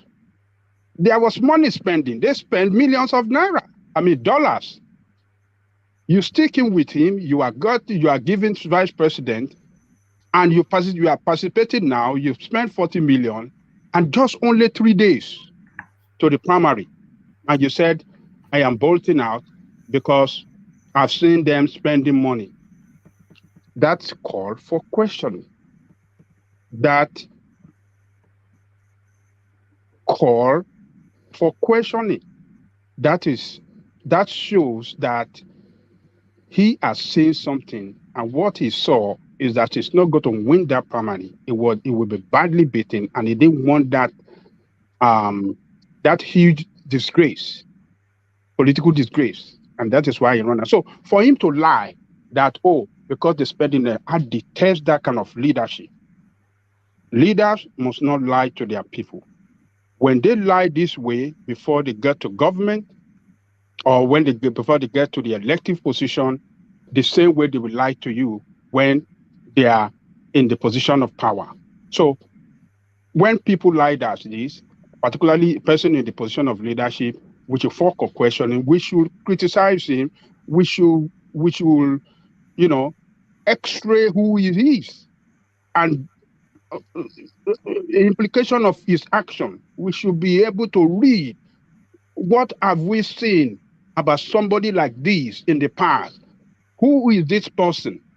In the present Nigeria, somebody that we are seeing like him, that is very frugal, simple, not flamboyant, is Buhari. This is the way Buhari was. This is the way they packaged Buhari for us. And a lot of people went wild about him. This is the best man that can fix the job. This is the man that can kill corruption in Nigeria. This is the man that will do everything. People in the Southwest, in Yoruba land, Tinubu was leading them, and Yoruba people were jumping up. They are yes, we are going Buhari way. What did he give you in return? Failure. So when you see somebody like this guy, like Buhari, simple man, frugal man, easy man to approach, like, we should call for questioning. So the people that are supporting him should see us questioning this guy, asking questions about him as not his enemy, but we should be seen as people that love that country to be the best country, and not we're looking for the best leadership. We don't want pretender. We don't want a liar. So he lied, and he carried out some contradictory action, buying from, investing in the corrupt party, and now telling us that, because they're spending dollar, that's why. So that is about him for Obi. So on the Ganduje, I think if you can I add something on that, Obi, if I'm allowed? Sorry, before you do that, I think Teobala wanted to push Ajan Lekoko. So Teobala, push. Okay, thank you, one man. Because Ajale Koko made mention of a question regarding something regarding Peter Obi say they spend money. The question I want to ask Ajale Koko: do Atiku, even WIKE, do they really buy delegate or not? Who told you that they did not buy delegate? Yes, they bought delegate, and so what's the big issue about that? That is what the party that Obi invested in. That is who they are. He has been part of them. He is not a saint. He should not be exonerated. He invested in this corrupt party that have destroyed Nigeria, and so he should not be exonerated. We should see him as part of them, and he should not try to change the tune as if it's a new person trying to play a new game. No, you cannot play a new game. It's part of these people. The same thing with Kwankwaso. Yeah, you are right. I send money to Nigeria. You cannot play any new game. Ajale Koko, I send money to Nigeria for the past 3 days now. They have not seen dollar to give me. That's what Obi discovered. He said that people who are doing business, they are not seeing dollar to use for their business. We were politicians are spending dollars. So this is not part of the policy. I'm speaking with you right now. My money is still with Western Union. I've not seen dollar, but politicians have hold dollar. Well, but that's a different narrative now. That's a different narrative. What Ajale Koko is interrogating is this commentaries that are wrapped around the Peter Obi narrative. And Ajale Koko is questioning that this guy spent 40 million naira only to jettison the party for reasons vague and spurious, and to go and pack his ambition somewhere else, and still continuing in a Spartan, frugal narrative. Is that a good summary, or Ajale Koko, am I misquoting you? Yes, you're right, woman. That's my position. So it So cannot. the inherent hypocrisy in that is what completely. It cannot wear a new face. It's part of them. It should not be exonerated. We must condemn him. We must kneel for new face, and the new face that have been fighting for you, new face that never change. That is the person that can fight for you when they get to the position of power. Not Peter Obi. He cannot do it. It's part of these criminals that destroy the system. So that's my position on that. I am a person once beaten, twice shy. When a leader lie, don't be emotional about any leader. Leadership position is a position of responsibility. It's a position that whoever that is going to assume that leadership position must be ready for questioning, must be ready for all sort of interrogation. And emotional in this cannot help us as people. We are well-educated people. We see the way it works in the advanced world. Are you suggesting that Peter Obi is fatally damned by that act? Is it fatally damned or just questionable? Well, it's questionable, and I don't think it's fit for that position. We should just sweep him aside as we are sweeping Tinubu, as we are sweeping Atiku, and just go for new faces of leadership. That is the only. Emotional cannot help us. Yoruba that are supporting Tinubu now, they are just they don't really love their country, and they don't love the future of their children. The same for people that are supporting Atiku, and same for this for this OB that have been part of these people. We must condemn all of them and look for new set of leadership. That is when we can start to get it right. And Showore is my man that never shake, never wavered, a very a sacrificial leader, a visionary leader. He never want to join these people. A lot of people are pushing, go and align. You don't align like that. A political party is an association with the people, with these people of the same political ideology. That ideology is what matters. Ideology. When that ideology does not rhyme, when you don't have the same ideology, you cannot work together. And that is what Obi is doing. Obi's political ideology and his economic theory does not rhyme with that label where he went. That is questionable as well. If you don't question your leader, you will never get it right. That is my position. His political ideology, his economic theory, which it stands for, is totally in contrary with what Labour Party stand for. But you people don't want to do that because you just want to follow. No, you don't follow people. Don't follow anybody. Don't follow leader. Think well, look well, and act well. That is where we can get it right. So that's about Obi. Let me go to Ganduje. Okay, can I have? Hold on. Before your opinions are obviously not universally held or shared, Ajanle Koko, or not even popular either, as I'm sure you are not surprised to hear. So Ayo Joe has gone to Super Chat to just clap back at you, Ajanle Koko. And he says, at Ajanle Koko, I disagree with you because the cost of form is beyond his control. So he has to pay as he cannot control that space of the cost of form. So I don't think it's necessarily the cost of the form, but the purchase of it that Ajanle Koko was speaking to. So he says, at Ajanle Koko, I disagree with you because the cost of form is beyond his control. So he has to pay as he cannot control that space of cost of form. So it's not so much the cost, but really the I don't know, but Ajanle Koko, that's the clap back. Thank you for the super chat, Ayo. Ola wanted to come in, but Ola, just a short insertion, then Ajanle Koko carries on. No, just give me 2 minutes, please. Yeah, carry on.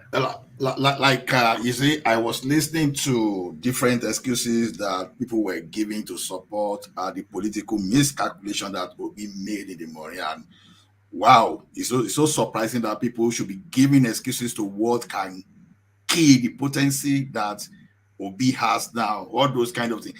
Now, I'm from Ekiti, for example. How do you what do you think is my feeling when I heard that? Let me say this: that Obi lied that he was going to Egypt to order study how the power this thing works there. All these things, see, whether you like it or not, true stone, these are blatant lies because number one, even if Egypt is doing something at 10 cents, doesn't mean that they will come to Nigeria to do it at 10 cents because the terrain is so different, the policy another place is so different, a lot of things. And then you want to be a leader and you are saying you have to visit that thing yourself. How many are you going to visit yourself? And you must win this election before you can even do that. And you will need votes from the people from Ekiti, from every cranny and corner, every nook and crannies of the country for you to win. You ignore that and you are saying you are traveling. No, you avoided, you dodge. You didn't face the people, and people are saying, no, it's new and he doesn't know the new candidate. That is not acceptable. That is not acceptable. Those are the excuses. This thing is not about emotion. You have to be on ground and grab as many people that you can grab to your side. So that is it. Then people are telling us that this guy, apart from savings, kudos to be on that. Okay, you want to bring a production economy. I'm sorry to give you this bad news.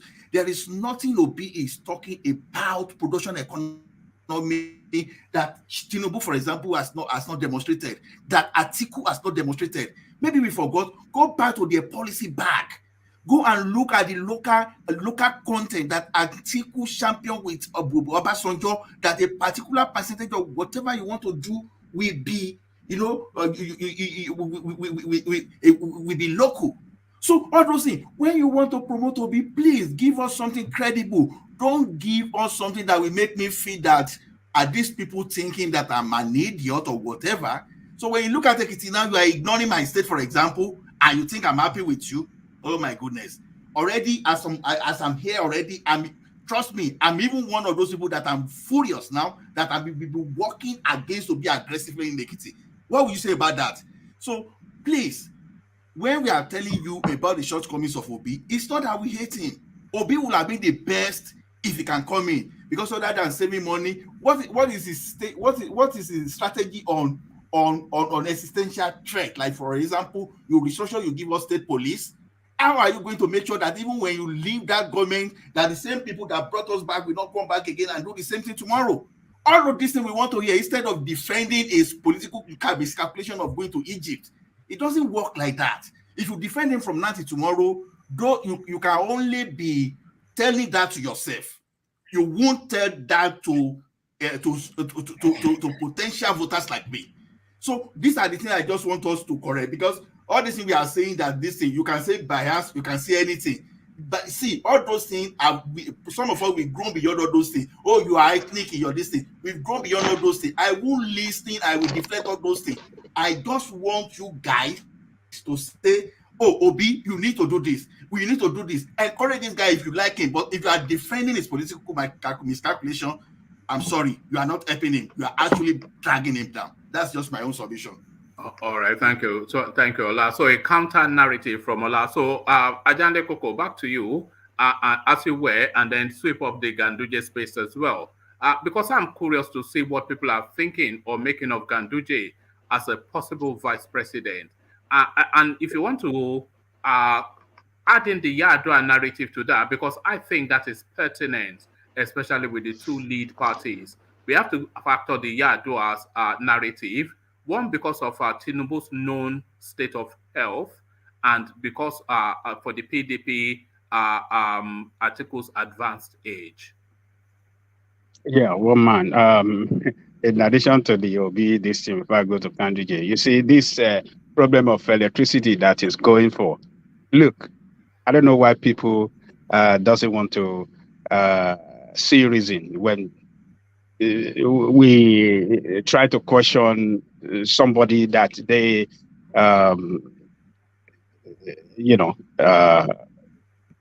really love. Blind love. You don't have blind love for any leader. He's not your family member. It's your family member you can love to death. But anybody that is trying to lead you, you should see that person as a servant that you are ready to send a job, and you should not just love him with emotion or tribal love for that person. So Nigerian problems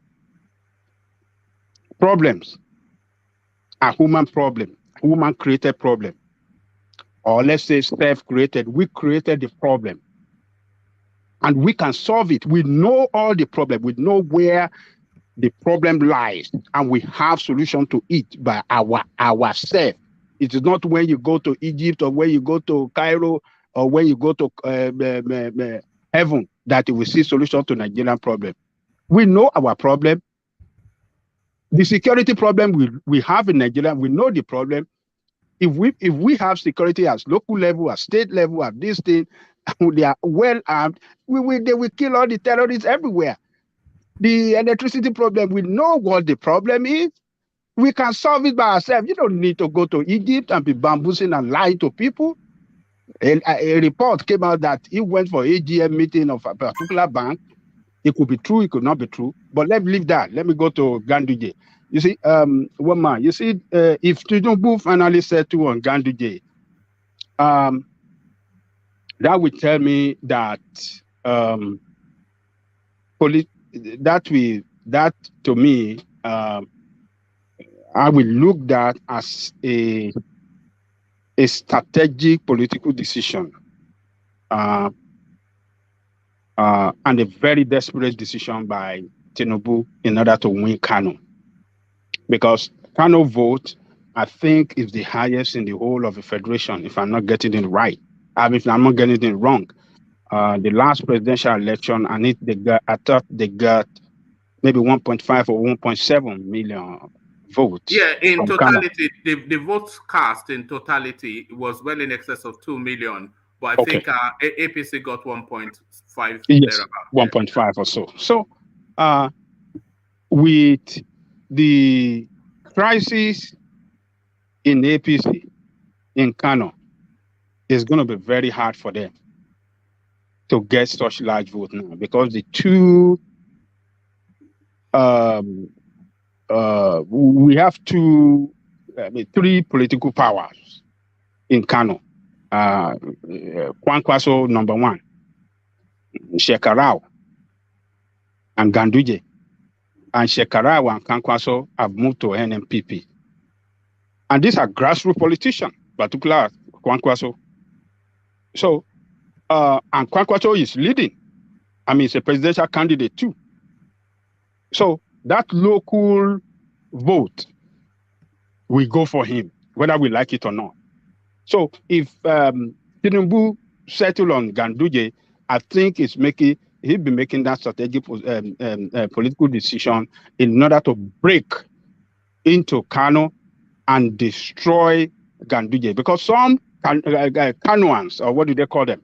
The citizens of Kano will look, between Ganduje and this, Ganduje is going for number 7, Kwankwaso is going for number 1, and they will look at Kwankwaso party. Kwankwaso party is not well spread, it's not a national party, it's just a sectional party, Kano and some state in the northwest. So some will say it will be better if we help this our son to go to number 2nd position, in case anything happened to Tinubu. I don't wish him bad, though. I'm just saying that. I don't wish him death or any bad thing to happen to him. In case anything happens, in case of emergency, our son will become number 1. So, but that there's going to be a backlash. What is the image that Tinubu will be selling to Nigerians about Ganduje? If you settle on Ganduje, he'll be selling an image of a man that is people are already talking about bullion vans and dollars. Yes. He'll be selling an image of most corrupt ever leadership in the history of that country, because he is known with William Van, his credibility among the citizens across the country. Some love him, but yes, some don't like him at all. So just as an aside, Ajane Koko, do you think as we get into the thickness of the politics of it, that bullion van is something that Tinubu necessarily must address? No, he should not address it. If he try to address it, it will hurt him more. He should just keep quiet. But he cannot escape it. He will have questions to answer about that when they come to presidential debate. People will ask him. They will ask him, you need to tell us, what is William Van do, particularly to William Van? What are they doing in your company on election or a day before the election? Did they bring some money, dollars, naira, to your house so that you can distribute it to buy votes? And which contravene the electoral law of the land? What was the William Van doing in your house? We should be able to ask the question. He's been escaping it all this while. He talked about it one day when they asked him question. He said, well, I'm a private citizen. I can do whatever I like. I did not get contract from government of Lagos State. I did not get contract for anybody. That is what he says all the time, you see? So, but he cannot escape it. Whether you like it or not, we're going to ask question about those William Van. But he particularly doesn't need to address it, doesn't need to speak about it for political experience. He needs to just keep cool until when people ask questions. So if he finally pick Ganduje, he'll be selling a very bad image of two corrupt ever in the history of Nigeria, before the country, that I am corrupt. This is Gandola with me. If anything happens, Gandola will be there and will be Gandollaring your dollar. And, it won't look good for him. If he's smart, he needs to go and get that guy from Borno State, Shetima, the former governor of Borno State. He has a very outstanding record as a former governor of Borno State that developed the economy of the state and the educational facility and the health facility. That guy has a very good record, and there's no what do you call it, anti-corruption whatsoever against it or corruption. Yes, please. Are you not pushing for Christian VP? Oh yes. But all those that we have seen as possible vice president are all Muslims. So the one that could be better than others is what I am speaking to. Shetima will be better than Ganduje. Shetima will be better than this little man from Kaduna, because that one is an extremist too. Shetima will be better than others, but I would prefer him to choose a Christian. But from every indication, from what we are seeing, they are saying that picking Christian is going to hurt him. Is going to give him that huge vote, and that Muslim from the north can vote against a protest vote in favor of Atiku. So, but I would prefer him. I would like him to pick a Christian, at least for us to balance that power at the purpose level of our governance in Nigeria. Number one, Muslim, and number two, Christian. And so it should be the other way around as well. If a Christian is the president, we should have Muslim as the vice president. That's how it should be. It shouldn't be that the Christians must not see themselves as second-class citizens in the north. They should be able to have equal right as the Muslim in the north, and not that all the time when it comes to the highest position in the land, they are the Muslim. They should be able to have equal right as the Muslim in the north, and not that all the time when it comes to the highest position in the land, they are the Muslim. So and Muslim alone can have it in the north. That is not good for us as a nation. So Tinubu should look very well. But, politicians, being what they are, they will do what they know that is good for them. They will not do what is good for you. They never represent you. They will never represent you. So, but just what is good for them, that is what they will do. That is what they will do. Yes. All right. Thank you, Ajane Koko. Well put. So thank you, Ajane Koko. Stay with us. Let me go to Baba Akure because I've just seen him put a bunch of peanuts in his mouth. So I want to hear him speak with a mouth full as I invite him to run a commentary on Atiku's running mate.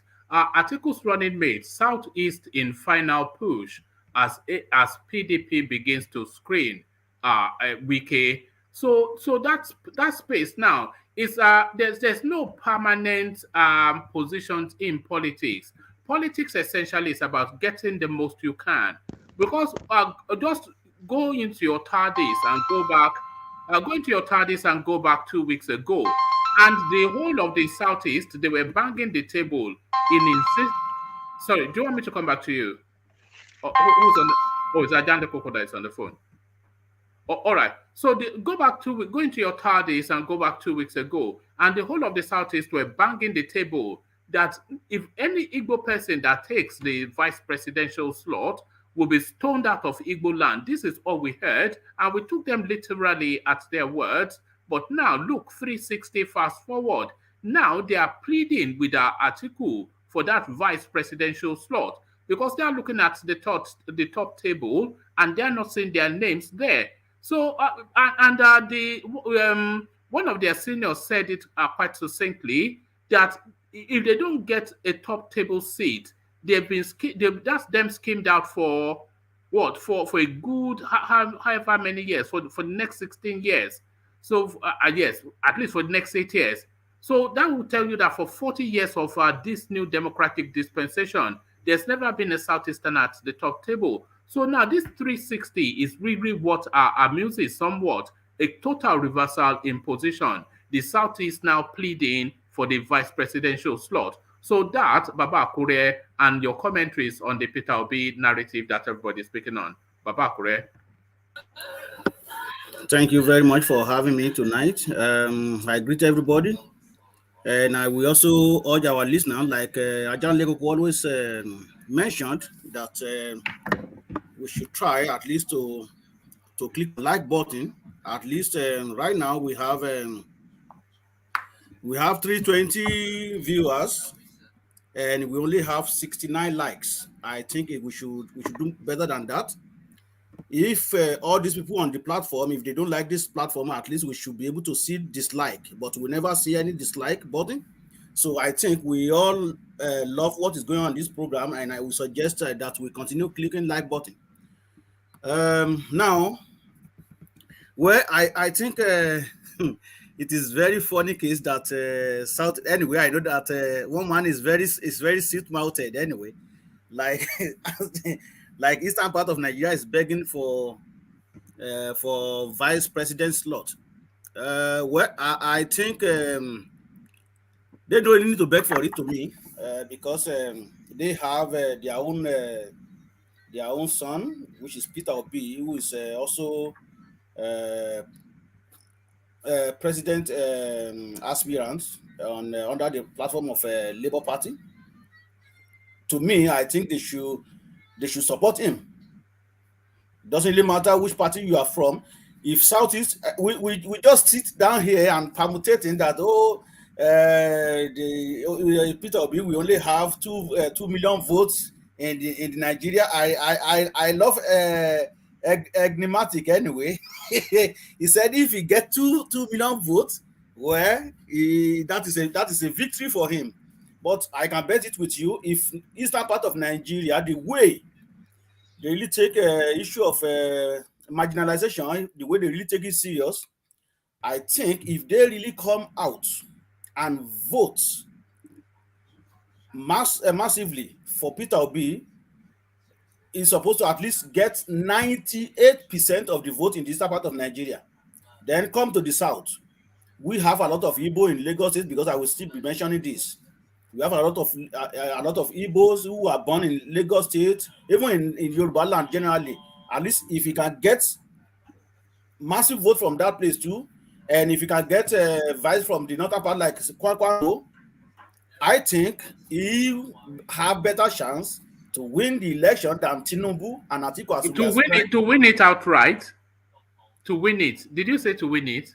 I said he have better chance than that of Tinubu and Atiku, because right now, like I said, until when are they going to present their vice president self? I think it will be on Friday, right? Latest they must by Friday. Okay, so at that time we really know who have better chance. But as it stands right now, to me, I think Peter Obi, if he and Kwankwaso agree, I think he has better chance than Tinubu and Atiku. Right? Why? Because if Tinubu refuse to choose Christian as his running mate, either in the northern part of Nigeria, he is going to get little votes from Christendom. That is just the fact. There is no way you cannot twist it. Let alone he is going to, if he chooses Ganduje to be his vice, then they done. When I always mention on this platform, they gone Gwaza, they done. And I think, like you said, what they are trying to do is that if they use that man as his vice, considering the fact that Tinubu is shaking like this, like that one of our house of was it from house yes, yes, the economy is shaking like this. I have to look for that guy. So you know how Abakure, I like that guy, yo. The economy they check.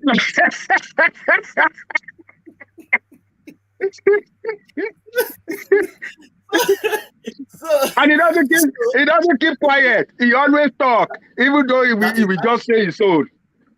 Exactly, and he speaks his English language the way he understood it. So he's a very nice guy anyway. So you know the economy is doing like this. Tinubu said is doing like this. He's doing like this. So if we pray that nothing happened to him, so definitely Ganduje is going to be the president, and the whole country is fall apart. It's already fall apart anyway.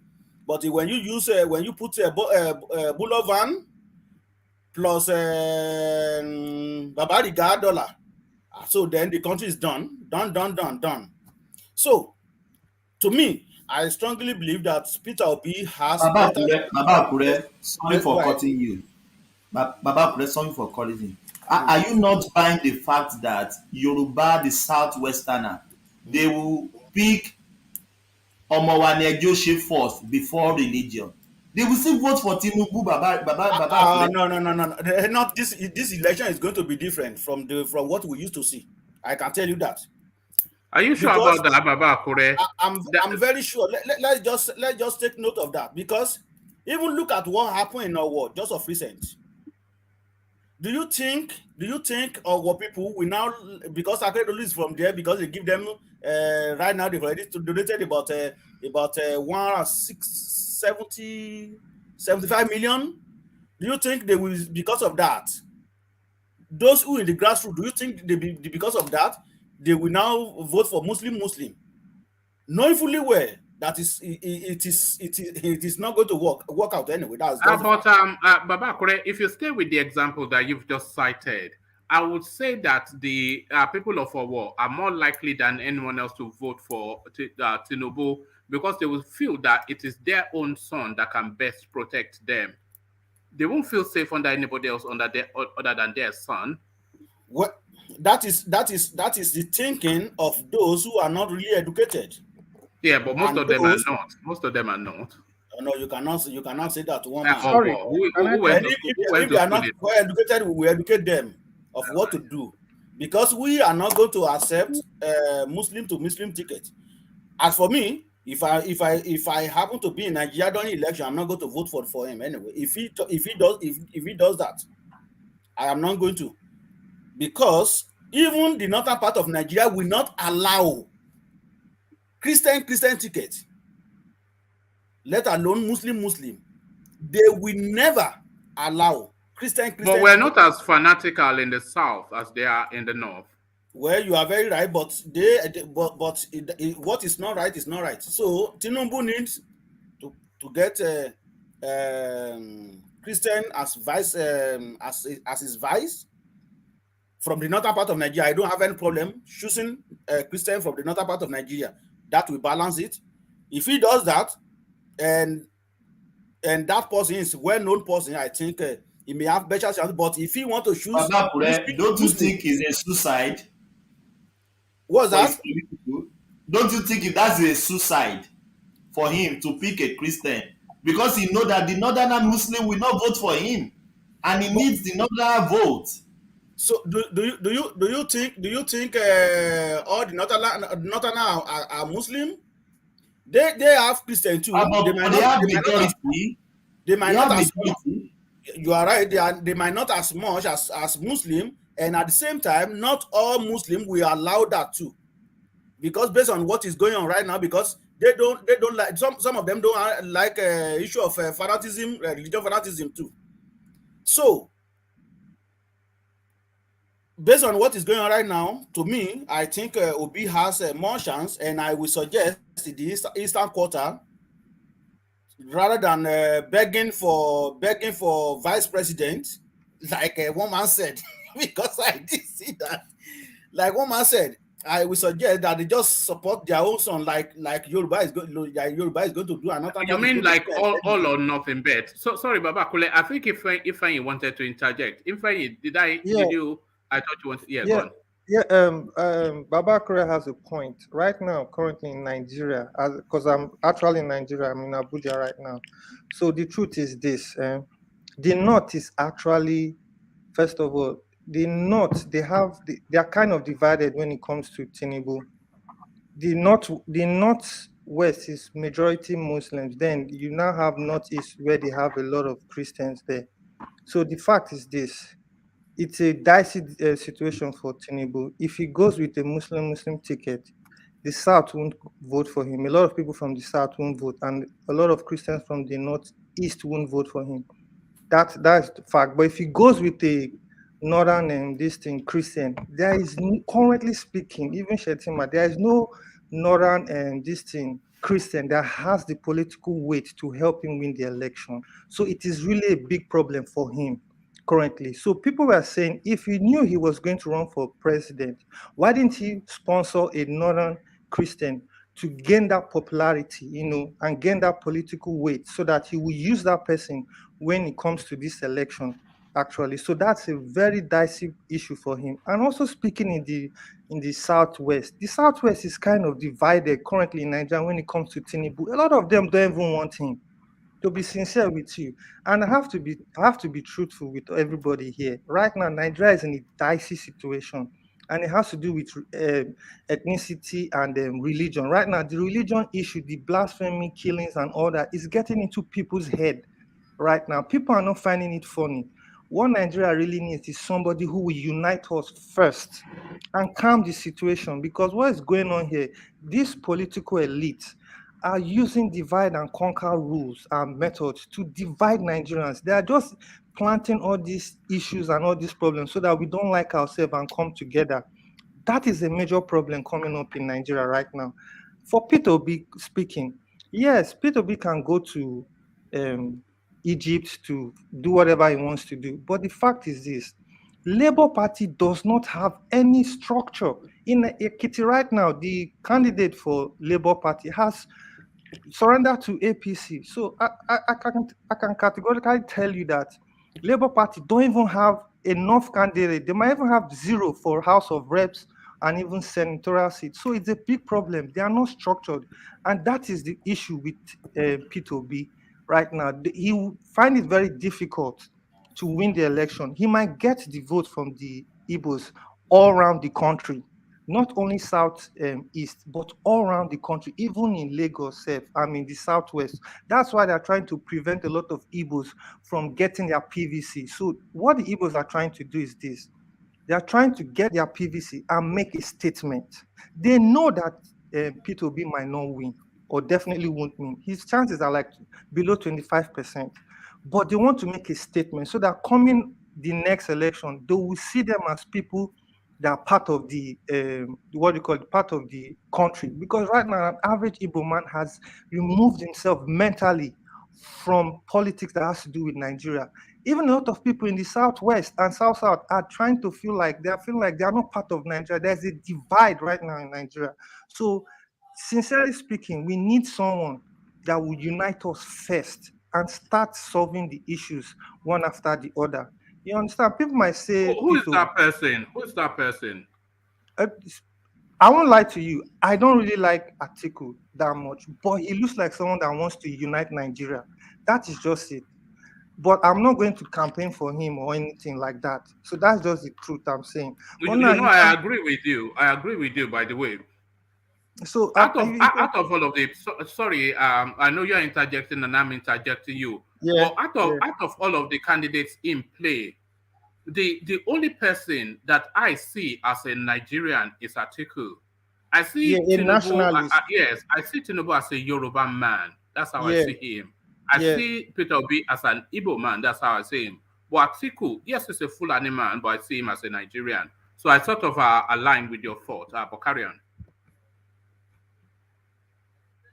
If oh, okay, I think we've lost Ifeanyi somewhat. Back to you, Babakure. Okay, so let me go back to issue of Peter Obi getting out of country to Egypt or Zimbabwe or wherever he traveled to. To me, like Ola said, to me it doesn't really make any sense right now for you to be getting out of a country from one country to another without even even having your vice president, and you have not really done much in issue of campaigning and even gaining as much ground as possible.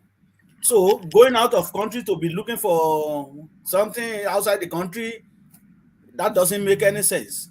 However, for him, sitting in economic class, I don't see anything wrong in that. It's just that it is Nigeria that we usually believe that, okay, people like that, governors and stuff like that should be in first class or business class. I could remember sometime when I first left Nigeria, I met my permanent secretary on the road with her two legs, walking very fast in front of me.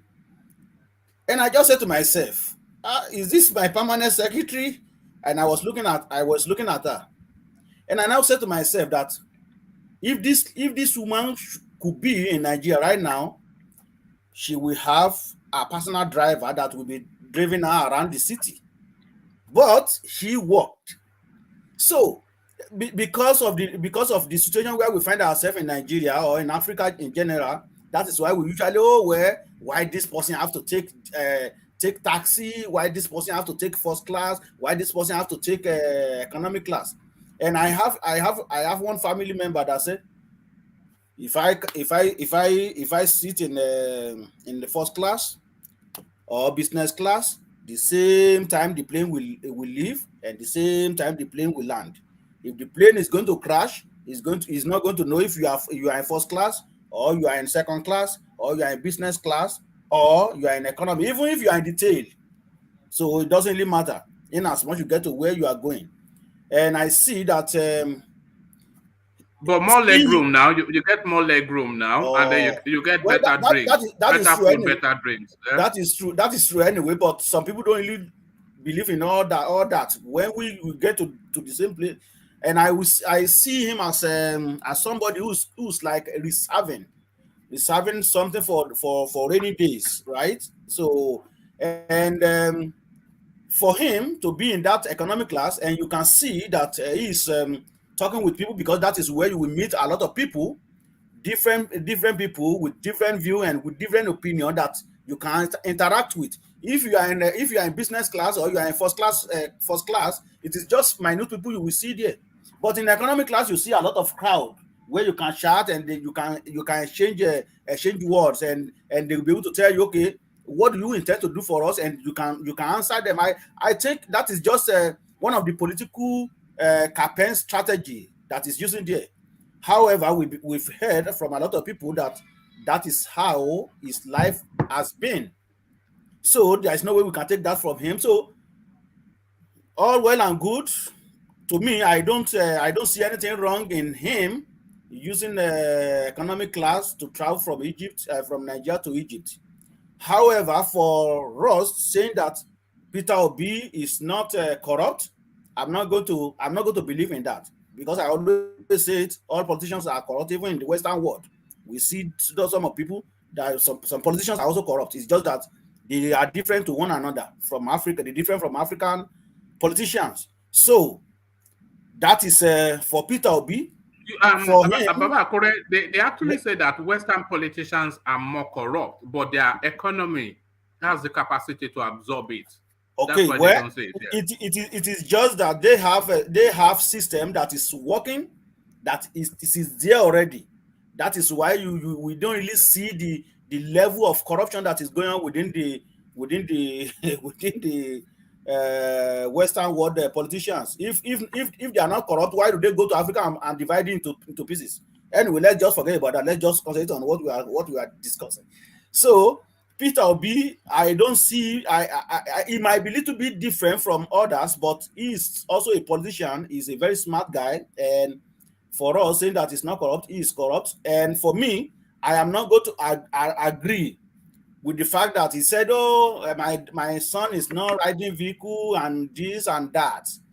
Nobody in his right senses, if you make money, have that money, you won't allow any of your child to experience what you've already experienced. So for him telling us that, oh, my son does not have a vehicle, he can tell them to blind, not me. He can tell fools that, but not me. But I know for sure. Do you think Peter Obi is somewhat pretentious? This is the allegation people is. Do you find him somewhat? Hold on, you are breaking off anyway. But do you find him somewhat pretentious? Can you hold on, please? Can you find him pretentious? Which is the allegation being leveled against him, Baba Korea? Well, I am not going to say it's not pretending, but he has some characters which I think it is also good, like that of like people have been testifying about him here that he usually uses first class. But for him to telling us that, oh, well, I use one wristwatch for 20 years, I use this, that is just bullshit to me. I don't really believe in all that. It's just want to get our vote. They are telling me that my son doesn't have a vehicle, all these, all those small lies. It cannot catch me, because I know for sure your son will be living large, living good. You might not live in large, but they will use it first class to travel around the world. So to me, he pretends as a politician, but he also have a very good characters, which we can say that that he also mixed with common people. Does that answer your question? Yes, I'm here. Yeah, I've heard what you said. For Peter Obi, I don't think he's pretentious in a way. He's just a natural stingy man.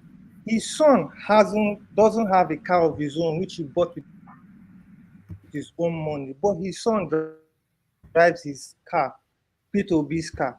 Peter Obi he said that he won't buy a car for his son. He wants his son. His son is naturally stingy. That's why people in government don't even want him to be there. That is just his thing. Yes, for the buying of the form, he has no choice than to pay 40 million to buy the form. You understand? That's just the way the party runs. But Peter Obi will never bribe delegates. That is just the man. He's just a stingy man. So I have a question for you. Yes, he has done work in Anambra State. I have a question for you. Is that Aizon? No, I'm listening to you. Ifeanyi, okay. Ifeanyi. Do you know? Yeah, I'm listening to you. Do you know any of Obi's son, and do you know where they live? I don't know any of them personally, but I'm privileged so how to do know you people know? who know them. How do you know that they are driving their father's vehicle?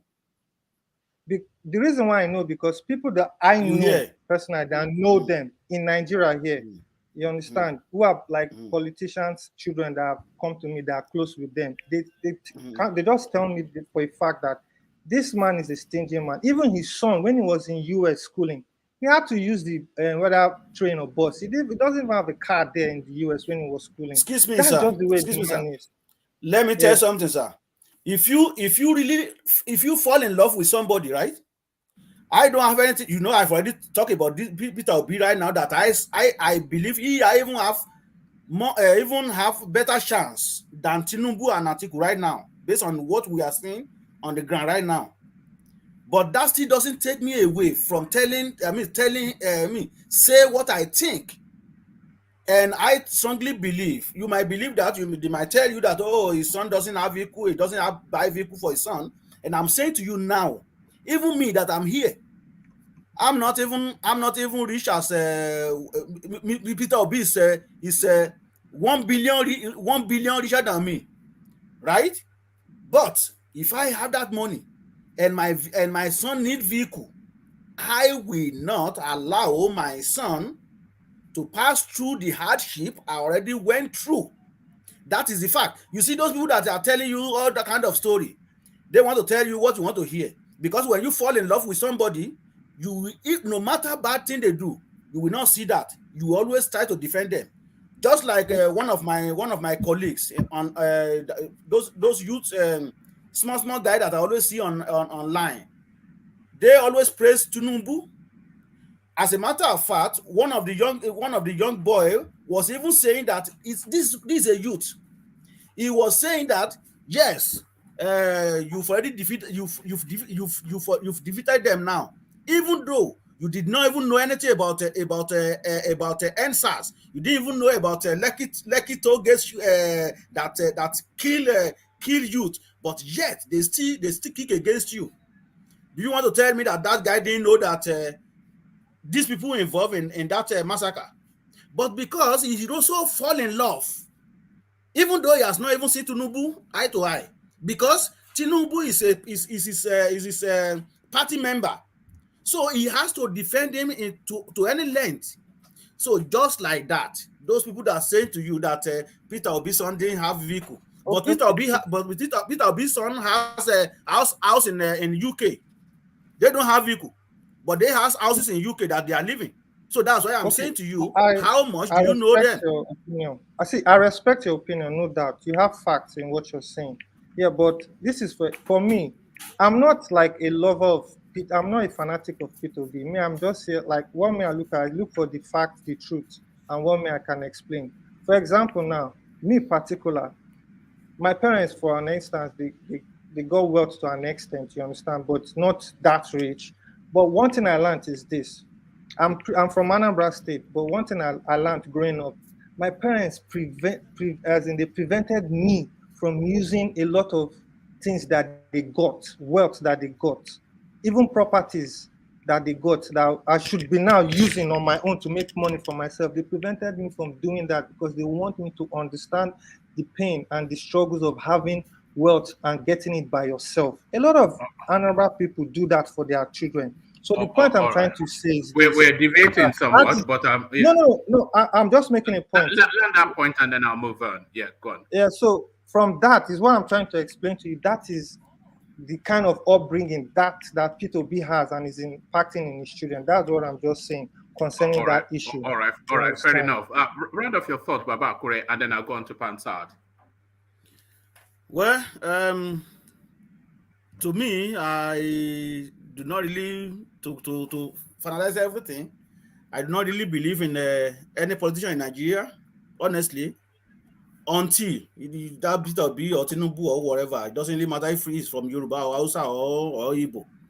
I want to see what they are doing before I will say, okay, this person fulfill his promise. So that is me, and everybody should go out in Nigeria, get your PVC, and then vote for your conscience, not for $5,000, 5,000 naira. That is my take on that.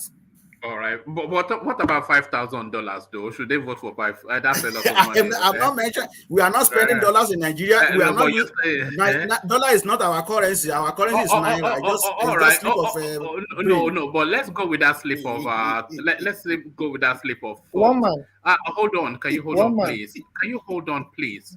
If don't just settle down, if but Baba Akure, if somebody in Ekiti is offered, or let's say somebody in Akure is offered $5,000 to sell his vote, what would your recommendation be? $5,000. Well, You know I'm what not that going. is in Well, naira? in my own situation, I'm not going to advise the person, but you cannot say that to them because they have not seen that kind of money before.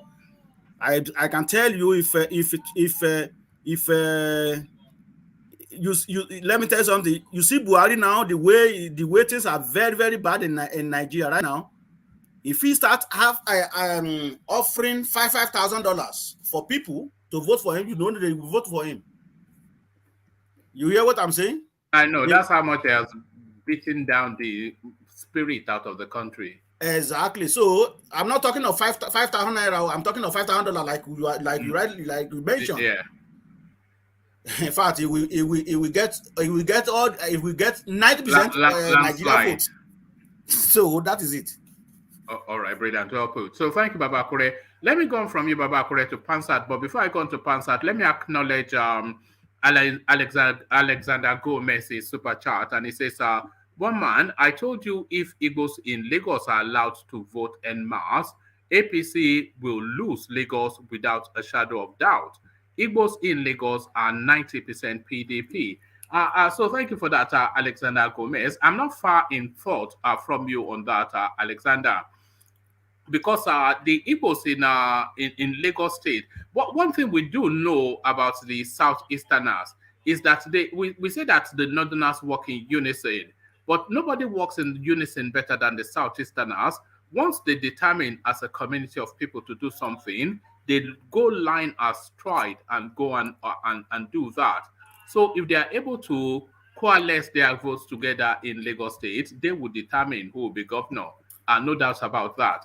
So, one man, I told you if Igbos in Lagos are allowed to vote en masse, APC will lose Lagos without a shadow of doubt.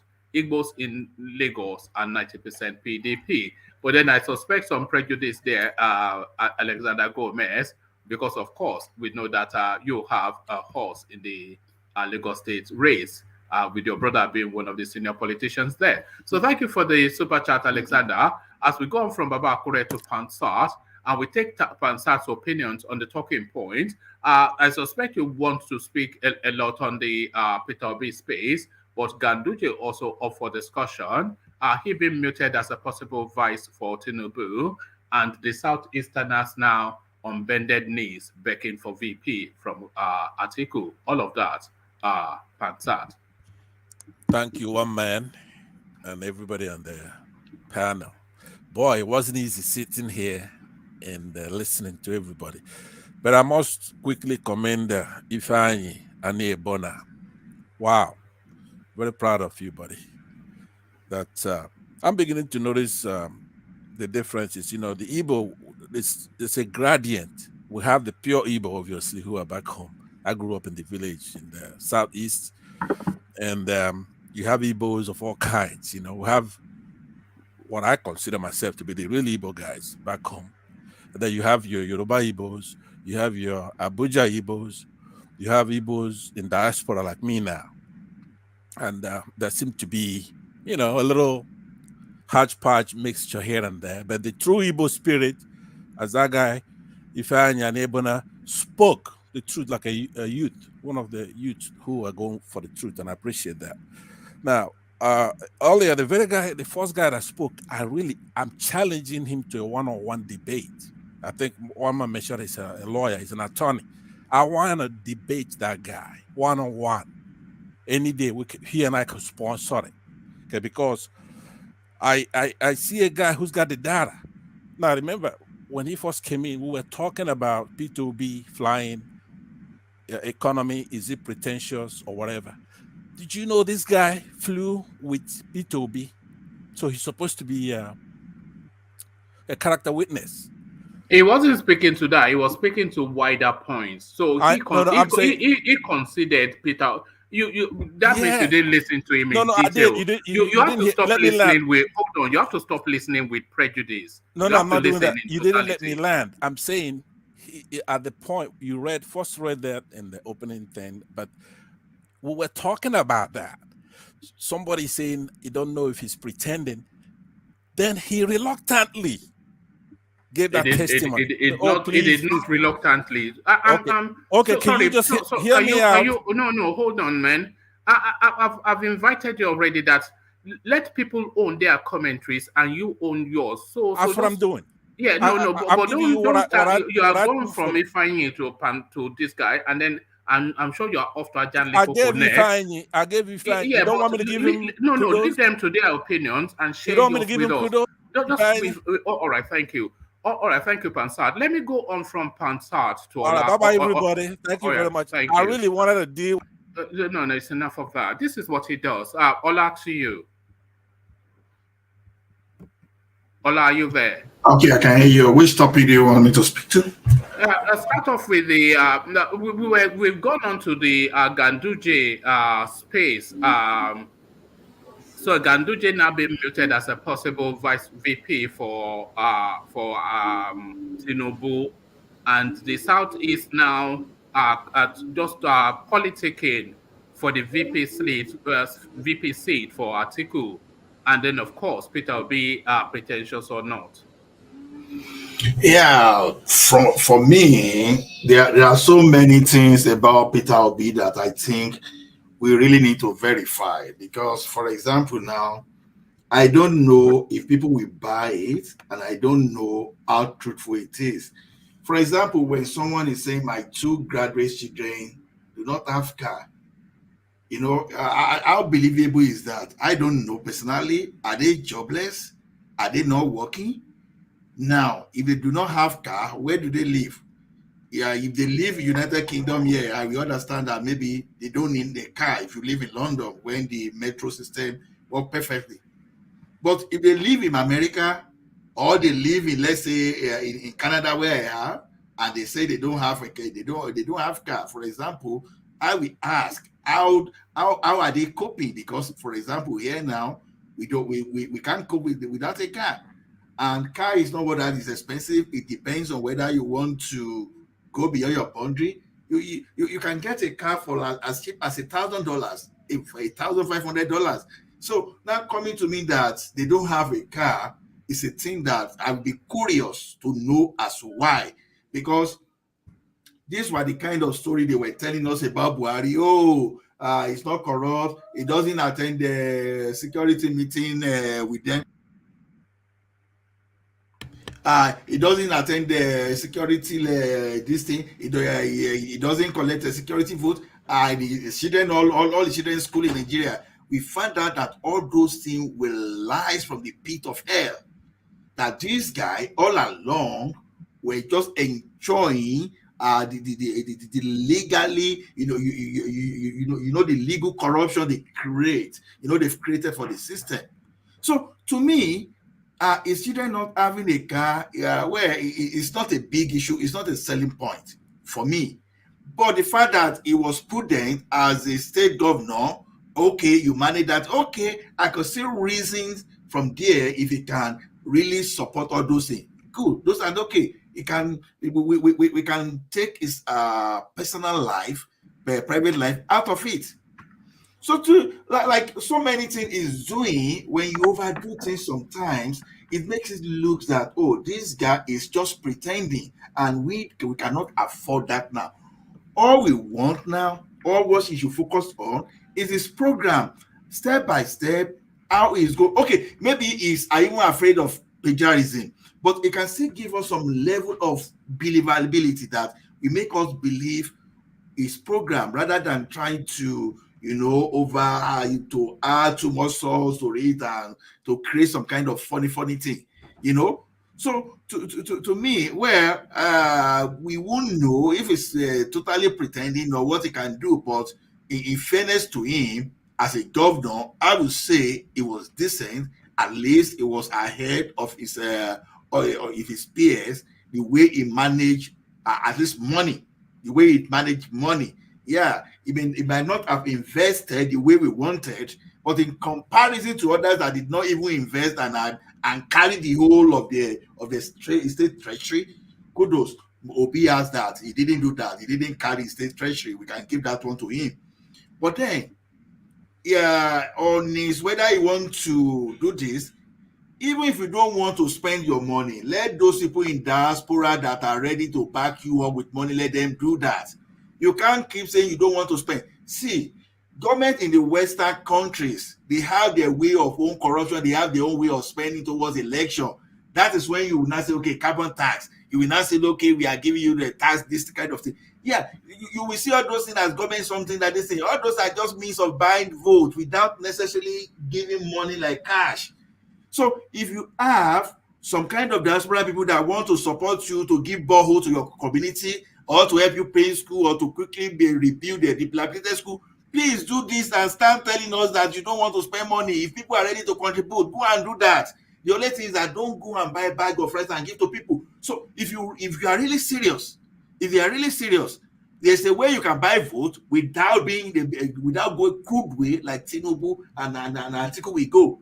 So that's when I will see that this guy is serious, that is not just seeking attention, that is not just trying to be pretentious. But don't tell me that you don't want to spend, you don't want to do this thing. Then how would they know you? You go to Ekiti, for example, and put done by Obi, and let people be fetching water every day and say, oh, now Obi put this thing there. Go and do that. That one is not. It doesn't mean you are giving money to people, but you are giving some kind of social infrastructure. Go there and build the dilapidated school, like I said. People will have, okay, done by Obi, and let people know this. You are not using your money, but people are supporting you. Then I would think you are serious. But when you are avoiding the community of voters and you are doing some other things, no. I start querying you. I start to know what exactly is this guy up to. That is where my suspicion is. Then on Ganduje, where I don't, unfortunately, like I keep saying, during our election period, since we cannot really influence the primary, at the end of the day, this guy they will come with either the lesser evil or whatever, and then we find ourselves in a situation that we cannot do anything. We find that so if they bring Ganduje today, for example, and people will be powerless to do anything. And like I said, the only hope that is supposed to be taught first now is Obi. But if you are criticizing Obi now that he should do better, he should do something now, obedience will tell us that, oh, you are being you are criticizing this thing, you are acting by. No. That's not what we are doing. Everybody will be happy today if Obi can get power from this guy. At least we are saying the wrong signal. We are saying the right signal to these people that it never again we are going to allow these people. And politicians, when politicians are threatened by the people vote, I tell you, they sit tight and try, even if they don't want to do the right thing, they try and pretend that they want to do the right thing.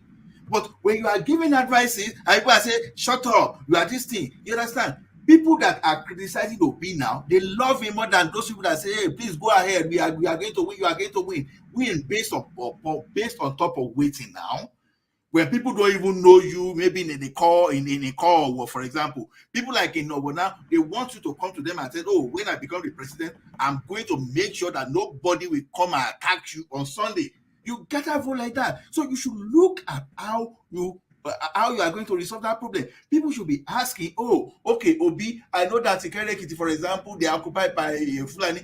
So what's your plan on? What's your plan on state police or local government, this thing? People want to hear that, how you are going to resolve their problem. Those are the things. Rather than say, oh, I'm going to this thing. No. I don't believe that. So to me, it is difficult for me to say it's pretentious, but all his actions are saying that this guy is not that serious. That's the way I see that. Don't come and tell me my children don't have waiting concern me. That your status, even it make me to be suspicious that by the time at your status, a big multi-billionaire, you are telling me that your children do business, are they not working? What's the problem? So all those things are mundane things that I don't want to listen to. So I'm not a kid.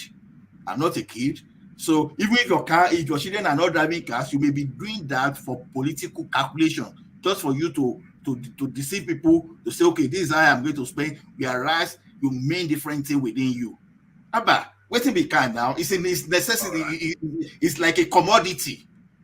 It's like a commodity. It's not a cash should not be something like privilege thing, all those stuff. So to me, it should do better. But on Ganduje, honestly, I'm trying to see how we can say we get a better candidate. But if Ganduje these people shoes, honestly, in my own opinion, we don't have an option because, like I keep saying, the like of Tinubu, they will go to MC Oluomo, come. We want your people to come those days. And MC Oluomo can say, if you don't want to go to fire you, this is the person we are voting for that day.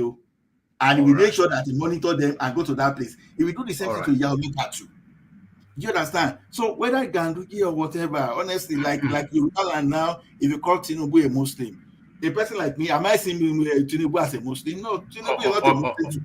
All right.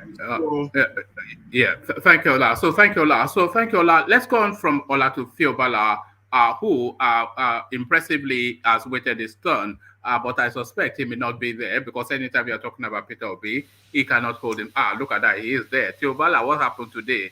You were not jumping in and correcting everybody that Peter Obi is... Wama, thank you so much. Before I continue my space, I really want to listen to everybody. Right. It is so fortunate that we are stressing one matter by a particular candidate. And you asked somebody question here just now. What do you see about Ganduje? He just leave Ganduje. He start talking about Peter Obi. As in, it's something else. I was expecting him to bring the pros and cons of Ganduje, bring the pros and cons of who is that person? Who is that person? Hold on now. I'm not talking to anybody, please. You know, we're not doing that. You said someone. Mention the name now. Please let me say something, please. All they are saying is just how Tinubu is going to win.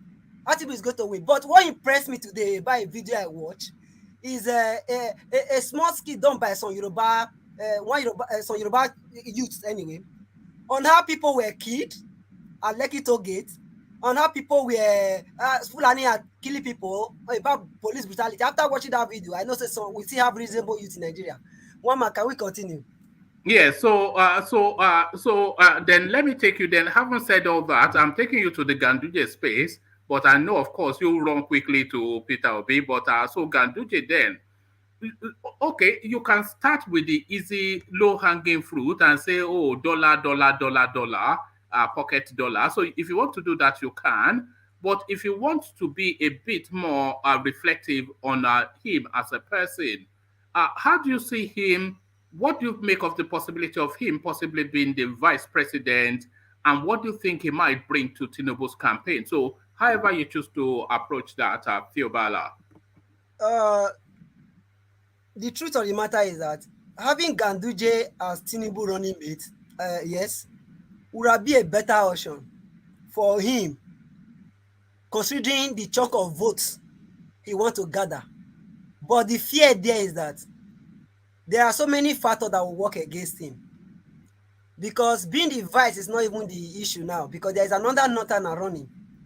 And we don't know the fate of Kwankwaso. If Kwankwaso stay on the ballot, definitely Ganduje might not even get the population they are even clamoring for. So that is for that. And picking Ganduje as his running mate, another factor that will work against Tinubu is that Muslim tickets. Like I said here before, there are some big churches in Lagos there, owned by Yorubas. Are you already talking against this Muslim ticket and other church across the south and other east or wherever, all the regions? So that is another factor. You know, the Christians have been dealt with in the nation. Look at what happened to that guy in Sokoto. Look at Bishop Kuka. Look at what happened in Owo. So you see the way the Fulanis are tripping into the south. When you talk, there will no response. We felt that Osibajo was there to be our voice. He was not saying anything. I don't know what really happened, what is going on. So automatically, bringing in Ganduje now as a Muslim ticket, it will be a very big blow, as in destruction to Christians. Even some of my Muslims who are in Benin or in Edo State, they don't even buy that idea. Even some Muslims in the north. That is another factor. The other factor is the Gandola issue, which you've already mentioned. We cannot have two corrupt men want to lead the nation. It will be very, very unfair, and it will be very detrimental to Nigeria as a nation. Like Tinubu, we know that he owns one of the discos in Lagos. Automatically, he will not even talk about power. I believe that. He will not do that. All we are just saying here in essence is that Tinubu, because it's from my side, he will protect us. We are not concerned about how Nigeria is going to move forward. But we are in developed world, enjoying the benefit of what they have done over the years. You wake up in the morning, you on lights, good lights, internet, everything is there with you. But people that are doing that, they are not from your side. So the point is that we have to speak truth to power by bringing all these people to table. What can they really offer to us? Fine, like I said before, if Tinubu, for instance, we are contesting in maybe 6 or 7 or 8 years ago, or even 10 years ago, I bet you Tinubu would have been the best president Nigeria would have ever produced. But today, Tinubu does not have that capacity anymore. Is that because your man is in play? Who is my man? What do you mean? Who is your? We all know who your man is. Who is your man? Okay, fine. I don't really know. It's not because of the fact that if you say my man, brother, speaking now, speaking. Hold on. We all know who your man is now. You are saying who is your man. We all know who your man is. When you say man, as in Peter P, just not just one person man. It's everybody's man. My man now, show who be your own man. He's on this. He's on the air. It's all right. Carry on. We all know who your man is. All right. All right. We all know who your man is. Peter B is everywhere. It's not just my man. It's Nigeria's mind. Is a man of the people. A man of the people. Thank you. You have used the right word. Man of the people. Carry on. So that is for that. So Ganduje coupled with Ahmed Tinubu, they are old cargoes. They will not give the best to Nigeria. That's just simple truth.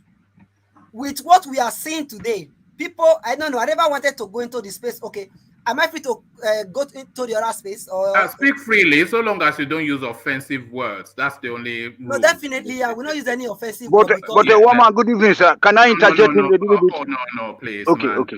Yeah, no. Like let him run through.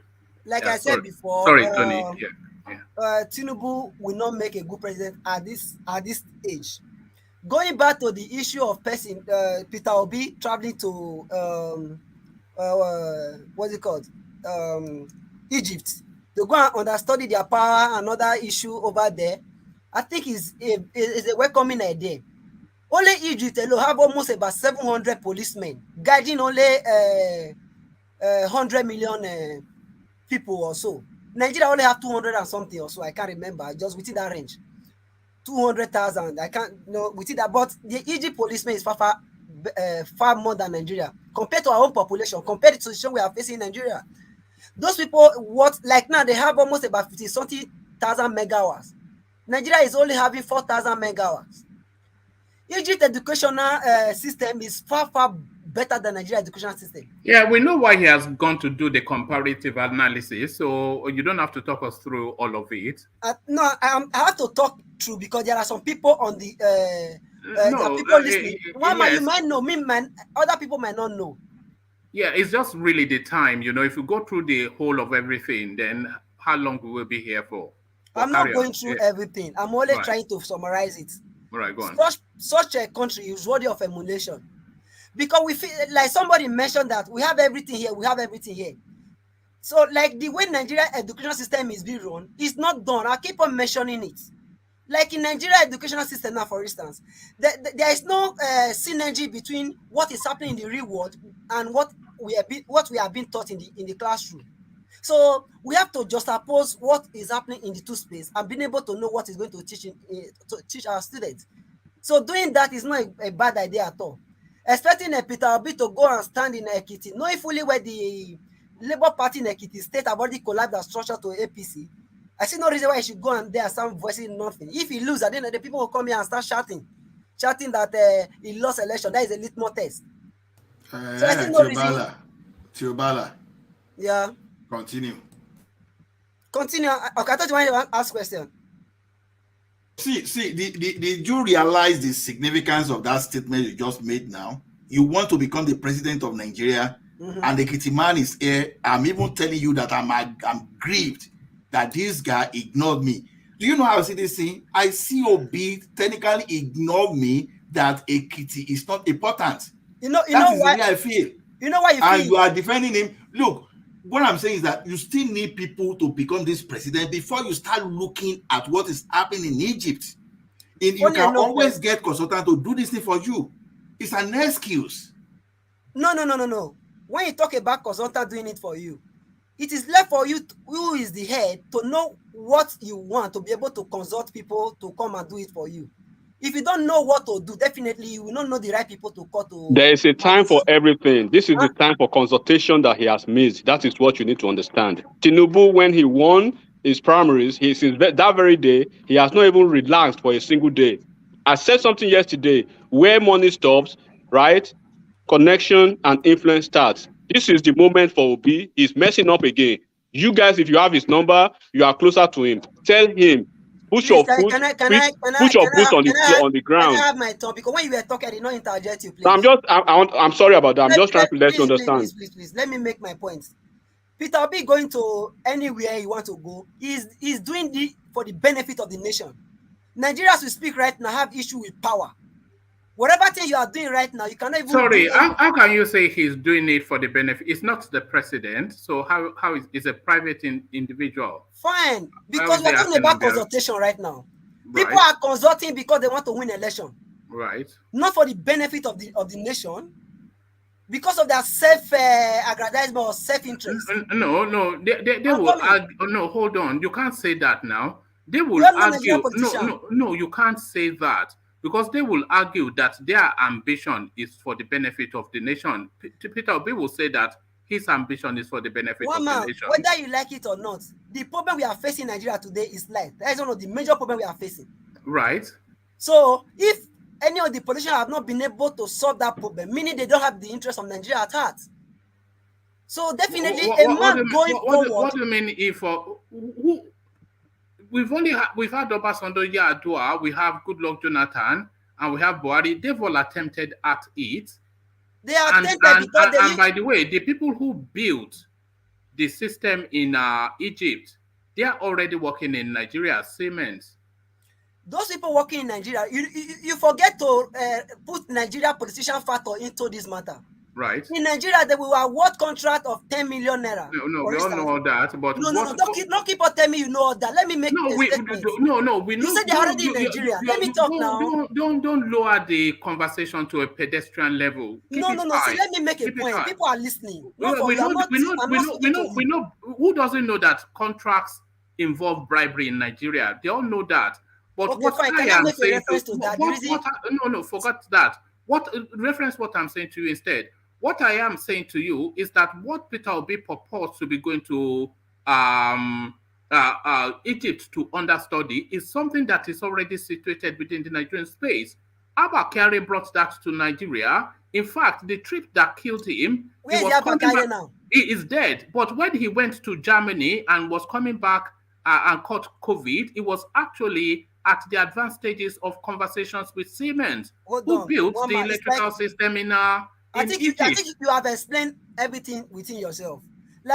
What I was trying to bring before you is that in Nigeria they were award contract of 10,000 naira, for instance, or 10 million naira. Right. Before you know, they will increase it to 50 million naira. Right. So it's left for you that want to develop that power to know how it's been done, what resources they spend, convert it to your own naira. Then, if at all you are awarding it at the end of the day, you should be able to know the range of this you are going to do. We are here when the Peter. What happens to the contractual obligation already in place? See, we have so many things happening in Nigeria space right now with the issue of corruption. When you are fighting corruption, you don't just fight corruption with mere knowledge. You have to have a detailed knowledge of what you are fighting. If you say you want to construct rail for 100 million or whatever. As in, are you just going to let it be like that without investigating the source? Tiobala. Hold on, Ola, please. You know that Nigeria is currently undergoing a lawsuit in the United Kingdom at the moment, which is going to cost the country $1.7 billion. This was a contract that was signed under that Malibu oil scam under the Goodluck Jonathan administration. A lot of people know that it's a scam, but the I think American company that was contractually involved in that space, they are not interested if it is a scam or not. They want their money. Nigeria is contractually already invested with Siemens. So what is Peter Obi going to do? Is he going to cancel out the contract that Buhari has already instituted and pay the penalty for that to then bring another contract which he has to pass through parliament, a parliament that he doesn't even have a person in? Come on, man. One man. Peter Obi never told you that he's going there to go and negotiate contracts. So what are you talking about? Let me make my point, please. This man is going there. Whoever wants to be a president should be able to have a conceptual knowledge of the country you want to go and rule, have some basic knowledge about it. This man is going there to study all these things and how it's going to be done. And whoever that is handling that contract is not the issue right now. What about situation whereby that contract, maybe they are awarding for 100 million, for instance, whatever be the amount of money they are awarding it for. Then at the end of the day, it still not be completed. So it's better you have a prior knowledge of what is happening in Nigeria or happening with the power sector, or the case may be. So I see no reason. People are just chasing shadow, telling the world, you should have gone to Egypt, you should have done that, you should have done that. Meanwhile, the major problem we are facing in Nigeria is light. And people are in London, UK, in US, everywhere, enjoying light. All right. Is that where you're going? You want to Kumbaya? Is it Kumbaya? Is that your answer to everything? Kumbaya? It's not about Kumbaya, one man. Yeah, It's not about Kumbaya. See, let me tell you the truth of the matter is that I spend most of my time in Nigeria.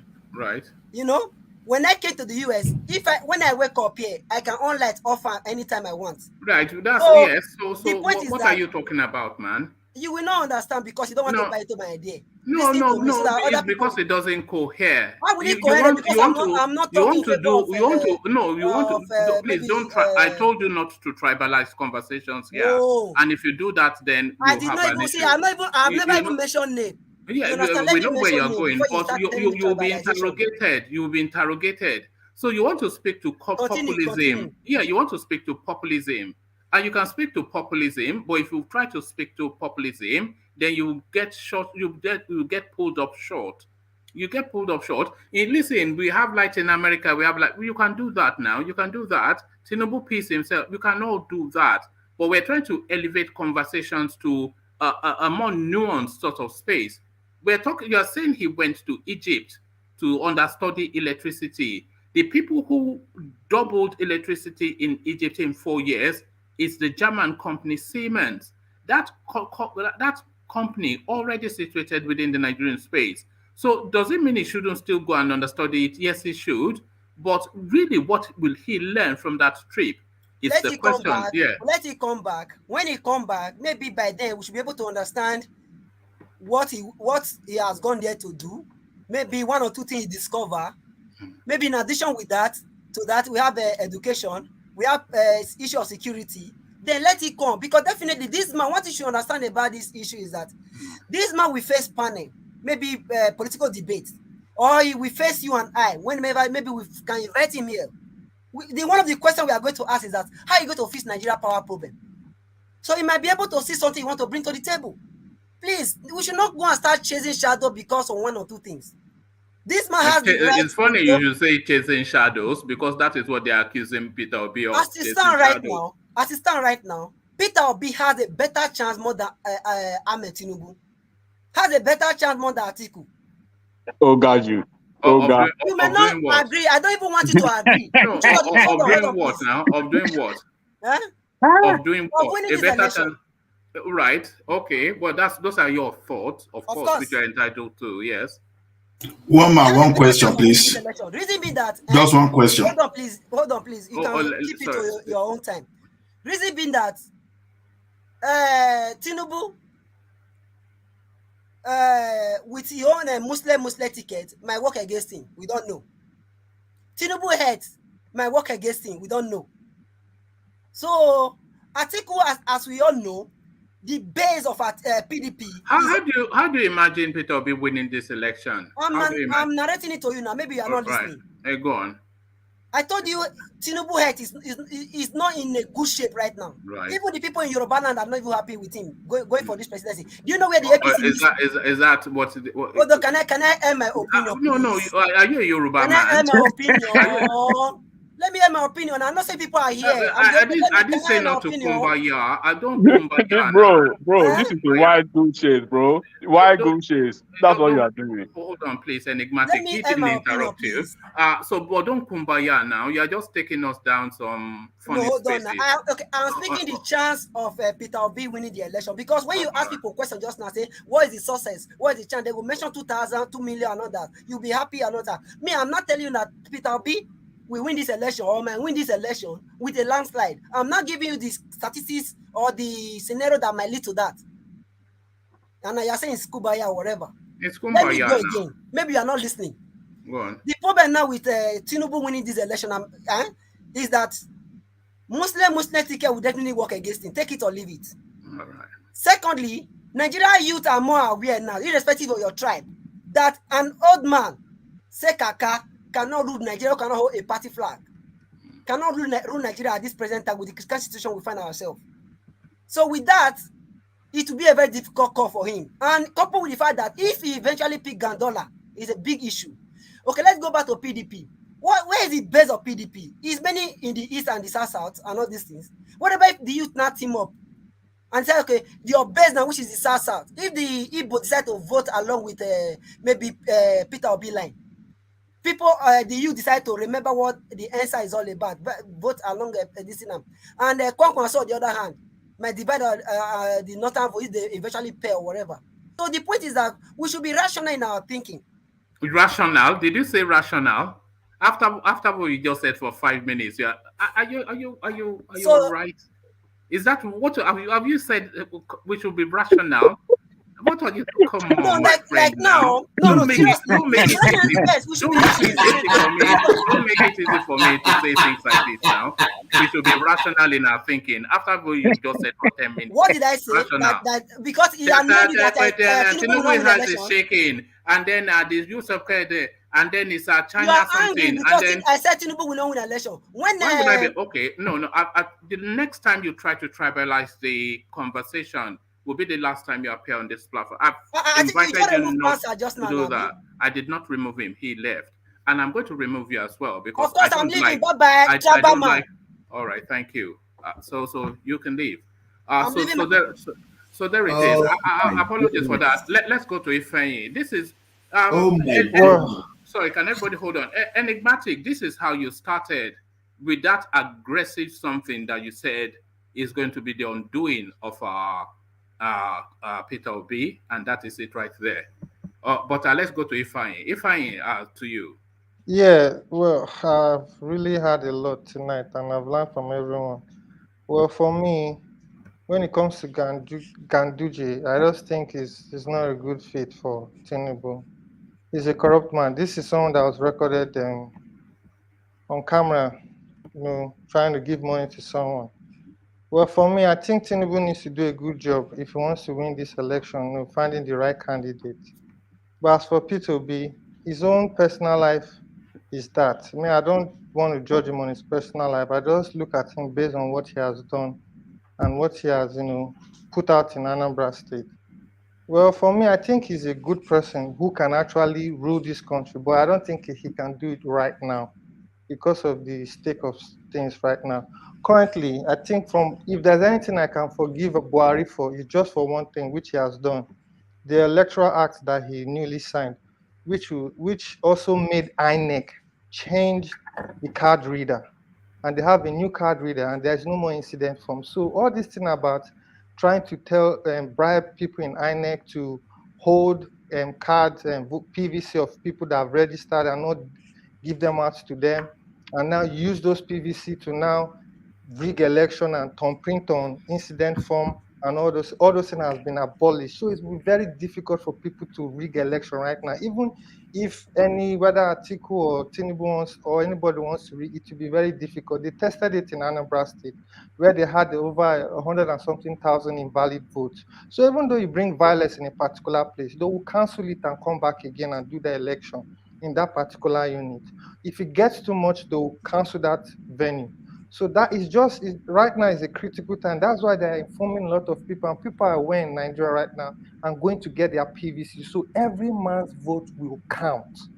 So what people are doing, our politicians are doing now in different parties, are trying to find a system where they can they can try to buy people's vote, in the sense, give them prize, give them stuff, try to convince them to vote for them, because if they vote for them, they'll do something, for them when they get into power. So that is the way, that's the situation of things right now. And it's for me personally, I think we should really touch base with reality, because religion is actually affecting us in Nigeria now, and we need to solve that issue, because we are currently divided by religion based on this whole blasphemy killings and all that, and all these things going on. So it's just the way things are going, things are happening in Nigeria currently. For me, Tinubu, I think he could have been the right man for the job, but I'm concerned about his health currently. So that would just be Do by you the think he way. can survive a 4-year tenure the way we are seeing him now? Do Uh, you think he's, and not to wish him ill, but does yeah, it strike a, yeah? it strike a concern for me, because Tinubu is the wealthy man. So if he has money and he hasn't sorted out his health issue right now, it's a kind of concern. We don't want a situation where he gets there and loses his life, God Because he forbid. looks even more unsteady than Buhari ever looked at his worst. Yes, I agree with Somebody you. that looks Buhari, like, he makes Buhari look like Anthony Joshua. I'm telling you, that's a correct fact, because even before Buhari got into seat, he wasn't that sick. When Buhari got into power, a lot of things happened, which a lot of people might not know. But truly speaking, Buhari was just bullied to not do anything in this government. There are people in this government, I'm telling you, no matter who you are, if you're not strong-willed with all your principles and everything, these people will ensure you do not make a change, because they have made structures everywhere, in the fact that every system in Nigeria, they are reaping for it, even from the light situation. Majority of these people own the discos, man. So if people are talking about, let us decentralize the electricity in Nigeria and create a medium where every state generates their own electricity, that will cripple a lot of investment these people have made to be milking Nigeria and keeping themselves wealthy. So the system, we need someone who is strong-willed, who knows these old men, who know this whole cabal people that is holding Nigeria to ransom, and break them down. Because I'm really sorry to say this, man, we are in a big issue. All this one, Sherry won't do nothing when he gets there, because this man will ensure that they tie him down and make sure that they squeeze out everything from him. And then, let me tell you the fact, Buhari was poisoned several times. Sorry to say. No, no. That is why. Sorry. Ifeanyi, yeah, I'm glad you said that, because Yeah. I think that there's that speculation that they did try to get at him so that Oshibajo will replace him. I think that is where the resentment. So don't say sorry to say, because I've heard rumors along those lines as well, that they tried that they did poison him. So yes, that's a space that we've never really explored, but I've heard that rumor too. Yeah. They did that, and that's why he was going for all this treatment. And when he realized that, oh, these people are fighting me, he just stayed. Look, Buhari doesn't even, it was someone that told him that, look, man, after he's on strike, people are not going to school. He was like, nobody told him about this. He doesn't even know, he's not aware. He even said that he can't even do anything about it, that the next government will settle it. So Buhari is just enjoying himself. He knows the problem. He can't come out and say it. It's at his own detriment. So the country is at a very serious issue right now. So even people that are outside. Sorry, let me interrupt you a little bit. I do beg your pardon, because No problem. I wanted everybody to have free flow. But that space that you were speaking to, remember when Buhari first came in, his first speech was that I am for everybody and from nobody. You remember that was what he first said. Yeah, I remember. But then as the administration went on, and then shortly after that, he disappeared from the landscape and resurfaced in a hospital in London, and the Yeah. way Osinbajo was straddling the presidential seat as though he had the confidence that it was his to keep. So that narrative around people trying to get Buhari out of the way is a narrative that I've heard often. And when he came back, then that language of "I am for everybody and nobody" that was jettisoned, and then he Yeah. surrounded himself with his clansmen, where he felt the safest. So what you're Exactly. saying, I'm not far from you in what you're saying. Even Sorry, even carry on. even Osinbajo too, when he first got into that power, when Buhari wasn't around, he was making some moves. But what the people he was removing and replacing were people that these men that are holding Nigeria wanted to be there. So they said, no, no. They had to tame Osinbajo well so that he stays one place, and they actually made him not useful. That is just the thing. Abakari had a good motive, but somewhere, somehow, he was no longer in the scene. So, man, the truth about the matter is it's deeper than what people are seeing in the surface. It's just deeper than what people are seeing. For me, I'll tell you, this whole killing and this whole stuff, please, people should stop all this narrative of Fulani this, Fulani that. Truly speaking, I've been to the north due to my job. I've lived around northerners. I'm telling you the truth. An average northerner, yes, he might be biased about the easterners or southerners. It's because of the narrative that have been created and set to them to have. This thing is created by this political elite to make us divided, to be divided. So I personally don't believe that. I believe this is an agenda that is being orchestrated to make sure that Nigeria remain the way it is, and power remain the way it is, to keep us this way. The moment we all, whether Hausa or Fulani or Igbo, Yoruba, forget all our tribalism, nepotism, come together, have one voice, and fight against these people, that is when we can have our Nigeria back. Not all this we are debating about. Then that's the truth. I have to say, one man. All right, and I the really Peter Obi commend. space, the Peter Obi space. Do you Yeah, want to yeah. comment on that? Yeah, for Peter B, like I said, he's just a The stingy the man. the or the He's just trip a to stingy man. all Yeah, right, for the trip to Egypt, for me, Egypt and this economy class ticket.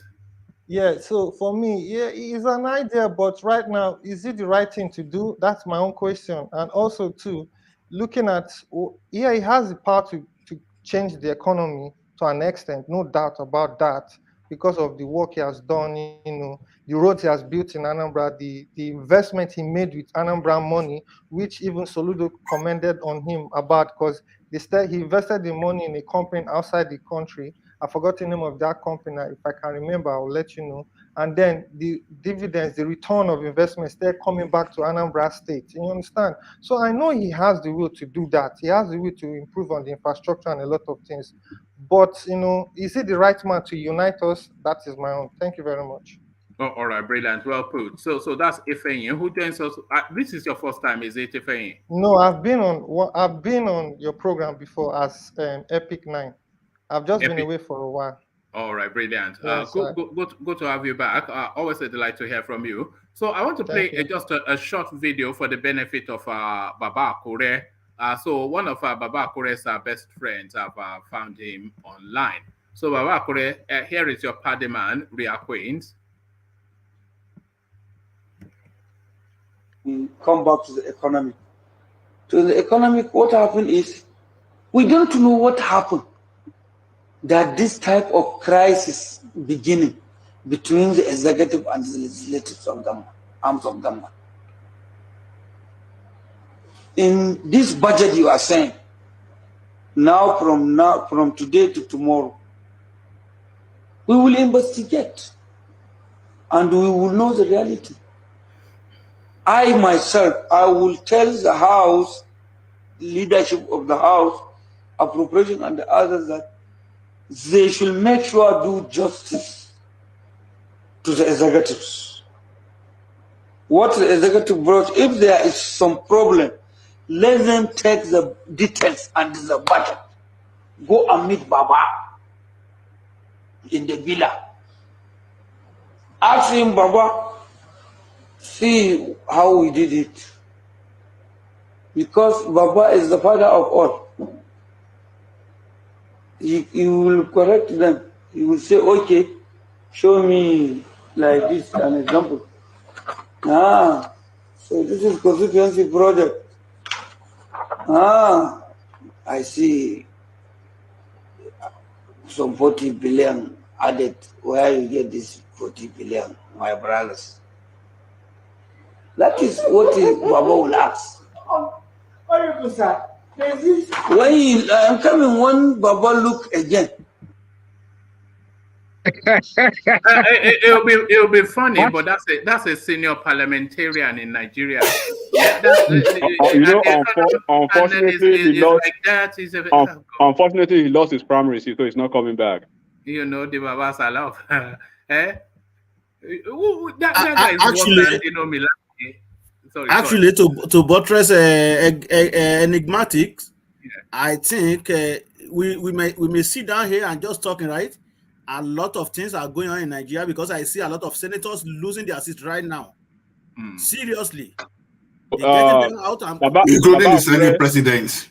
Baba, some of us are really here, right? But let's just say, for the sake of what being here, we can't really say much. But don't forget, some of us are politically connected and inclined and even have interest in that. So we may not really say much. So that's why I laugh about some certain things that have been said over here.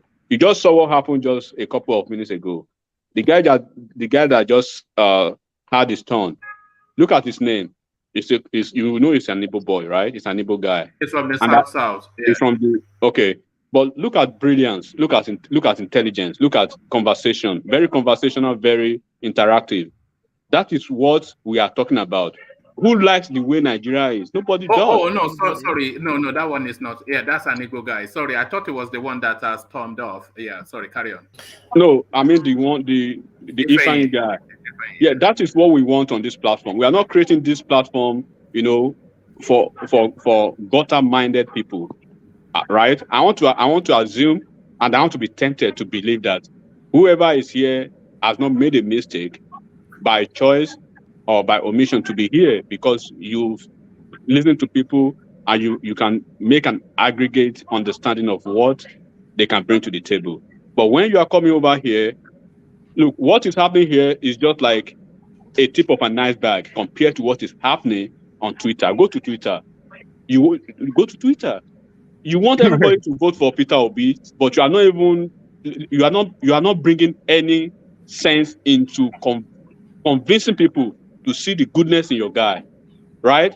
We understand the odds against Shuwore, my brother. We know what has not been said about Shuwore. Tell me, but we always come to the table that okay, you should speak about the strength of your candidate and where there are areas of weaknesses. Listen to that and see if there can be changes. These people, when you try to make changes, they say, "Oh, a Yoruba boy. Oh, Hausa boy. Oh, this boy." How do you want to be president without those people? Then, just tell me. Just a couple of months ago, it was Biafra and IPOB. All of a sudden, 360-degree, you want to be president, and you are still not trying to carry everybody along, being that president. Do you want to be president in the moon or in the surface? You need everybody. You need handshakes around it. Even Tinubu, as strategic as he is, as Atiku, as powerful as they are, look at, they are still scared. They are not even sure of what is happening because there are changes every day. There are permutations every day. Is WIKE going to be the one to bring the number? Is Ganduje going to be the one to bring the number? If it is Aneni, right, or an Omila, a thief, who will bring the number to either Atiku or Tinubu, APC or PDP at this moment? They don't care. They will go for them. That is the dynamics of politics. You check your balances every time. But when you are checking the balances for the Peter Obi that we are expecting, or the combination of Peter Obi, Shuwore, and Kwankwanso that we are expecting in the next 4 years, these folks do not want to listen to any dissenting opinion. A dissenting opinion to them. A dissenting opinion to them is a disapproval already. It shouldn't be like that, bro. It shouldn't. All right, thank you. Was that you, the solo, who wanted to interject? Yeah, exactly. Yeah, please. Go on. Yeah, thank you thanks for the opportunity. The guy that just finished talking now, I can't really see your name because I'm on my small phone. Enigmatic. Enigmatic, yeah. I really understand where you are coming from. The guy that was taken out, I mean, I think it's called Tio Bala. Tio Bala, I didn't take him out, Yeah, by the way. exactly. He left. He left. Yeah. I also listened to him. I would not want you to see all the supporters of Peter Obi as like him. Of course, there are a whole lot of them who are like that. I mean, because I just left Twitter not long ago. Most of them are probably, I mean, they're out there doing a lot of stuff with emotion, not really ready to listen and also get advice on how this movement can be channeled in the right way. So, because I think when he was talking, you said something about Ekiti State and everything, because personally, I think this issue of Ekiti State was not really well managed. And the answer the guy gave was also everything. He was just throwing his emotion out there and everything. So what I'm trying to say first of all concerning that guy is, that was why, because I was also writing, I was trying to come in to try and see if I can talk to him directly.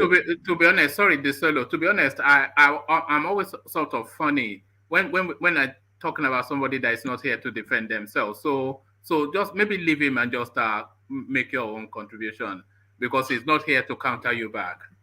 All right. Okay. So let's just leave that. I mean, I was just trying to talk to not to him directly, but also just to make it that it's not everybody that is like that. A lot of people are supporting Peter Obi, and it's not everybody that is supporting him that are out there, just like the way the other guy was. But let's just leave that area now. So to start with, first of all, I'm a very big fan of Peter Obi, not because I know much about him personally. It's just because it's a movement that I'm seeing as a kind of like, it might change the political landscape in Nigeria. First of all, I'm an Igbo guy and I stay in Germany, so I can't vote. But in my own area of contribution, I've told all my people in Nigeria, go and get your PVC and make sure you go and make a statement. So, and God willing, my people are doing the same thing. They have never voted before, especially most of my family. None of them have voted before. They're just been, because they will tell you my vote will not come. But this time around, they are all going out to get a PVC. Concerning this movement, I have a feeling that Peter Obi is not handling this movement the way I believe it should be handled. Concerning his private life, that one is his own thing. I can't verify. I don't know anything about it. I don't know whether his children has a car or not. That one is nothing I can't verify, so I can't really say much about that. But when this issue of going to Egypt and ignoring what is happening in Ekiti, I don't think it's a really smart move. And that is I would advise, if his people are listening, I'm also his part of his people, I've been trying to defend him on Twitter, is if he comes back from whatever he has gone to do in Egypt, should try and see how he can do something concerning Ekiti. Whether they win or they do not win in Ekiti, that shouldn't be an issue, because if he becomes president tomorrow, he will need everybody to support him in his government. You need people from the Senate, and you need people from the House of Representatives. If you don't have them, they can easily kick him out. They can easily block anything that he wants to do. So those are the things that I expect him to know already. Deselo, one man, please. I beg your pardon, but I want to ask you something. I want Deselo to land, and then I want to hear from Patrick Nigerian, a patriotic Nigerian, and then I want to round off. I have something to do very early, so I want to shorten the session as much as possible. You won't hear from me. You won't hear from me. World peace. And then you world peace, of course. Yeah. So you see so many. Yeah. So the solo. Yeah. Okay. So let me just make it snappy. So that's just what I have to say concerning Peter Obi. I hope and I expect him to undo this movement in a more mature way. And his people who are out there, they should try to listen to people. That's how you learn, and you can also gain advice from other people and listen to what their fears are. From there, you increase your movement. That's just what I have to say to that. So concerning Ganduje, because I've been listening to that too, Ganduje, personally, I don't see him as a force to really reckon with in Nigeria, because I don't think he has a good name. apart from Kano and every other thing that he has done concerning the dollar and everything else. I don't think it's going to really do any good favor to Tinubu. And couple with that too is the fact that Nigeria is going through different kind of ethnic, religious problem, and this thing has increased for the power. I mean, it has really increased now recently. So I don't think it will be of a positive help to Tinubu. If Tinubu has to get somebody that is also a Muslim, he should look for somebody that has a more heavyweight and can easily be accepted to people than Ganduje, because for me, Ganduje really has nothing to offer Nigeria. All right, brilliant, well put. So apologies, world peace. How can I possibly? But there you are. So world peace to you. You've listened to the conversations, so you know where the talking points are. So let's hear your opinion. World peace. Yeah, one man. Thank you so much. First of all, I quickly want to speak about my brother Theo Bala. One man, sorry, I will have to apologize for the way he spoke to you. It's your show, and this platform is from everybody. Chobala is entitled to his opinion. Of course, I don't have anything against him about that. But talking about Peter Obi pushing that narrative is his opinion too. But making it personal, telling to your face that you're a tribal man, we the Benins, we the Edos, we are known for respect our elders, and we respect opportunity given to us. That was called up women saying Benin. And when Passad insulted me, a lot of people came on the platform, even President Akashi came to apologize to me personally, which I respect so much. So please, I want to make a return on his behalf of Theo Bala and the Benin people. I'm sorry, one man. No, you are going too far. You don't have to go that far. But I know. But his opinion. He's only young, so I mean, we were all a bit funny, but that's fine. I know. He's entitled to his opinion, and that's that for him. Please, next time, since you know him, let him speak the way you want to speak, and just let him speak his opinion. Please, I enjoy his opinion too. Whereas that he's just being too emotional about it, but it's okay. Anyway, about that of Peter Obi, I spoke about this. A lot of people don't like me on comment section when it comes to Peter Obi. They feel I'm tribal, I'm biased, but I speak to what I see. Not like I hate Peter Obi, but I said this before. I think 2 days ago, yesterday or 2 days ago. Like, he's going to Egypt, where Ekiti is coming up. What is the plan they have for Ekiti? Nobody could answer me. And I remember once somebody said Ekiti is not that important. Ekiti is very important. And I said, if he can win Ekiti, I know he will be the next president. Or if he can even get councillor or chairman in some ward in Ekiti, I know it's up for the fight. But for me to hear, I first heard the news yesterday, but it was from the APC group, so I didn't take it serious. Like that Labour has collapsed the structure for APC in Ekiti. I said, wow. But I couldn't verify it. I checked all the news media.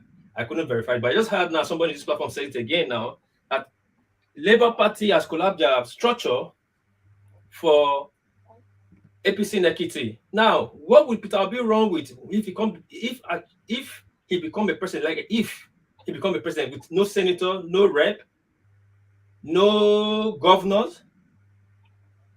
So what will he run with? How will he run the country?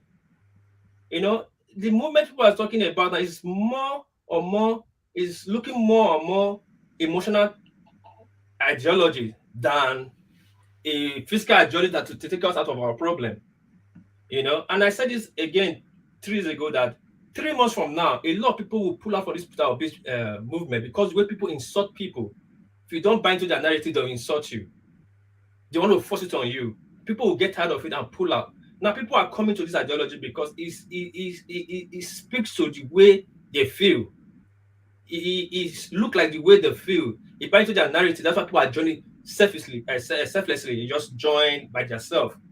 But when they get into there, and some people make it to look like it's tribal, make it like it's a one region part thing, or forces on you, you see people start moving away. 3 months from now, that movement will reduce. Maybe it will still continue, but the key people inside that would have made impact will pull out from me. Because I cannot be in one movement that they'll be insulting me, or I'll be in one movement that will make me feel I'm not important. It will not be possible. If first time they asked me a question here about Showo, right? I said one thing. I cannot support somebody that is insulting my father. It's not possible. And I think Showo is changing from that part. Which people are doing, please, people should change the way you handle these issues. Try to accommodate others. This time around is to scrutinize every candidate. They will scrutinize your candidate, and don't be angry. Come to counter that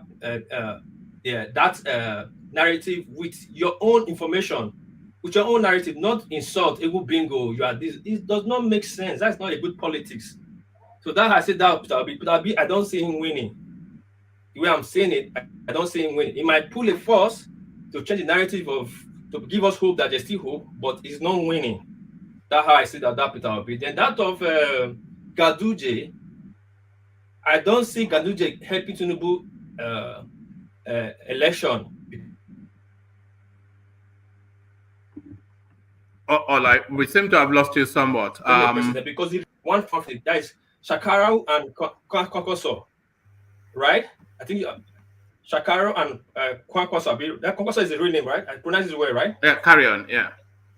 So they already put out and form a party, and those are the people that really hold the crowd in Kano.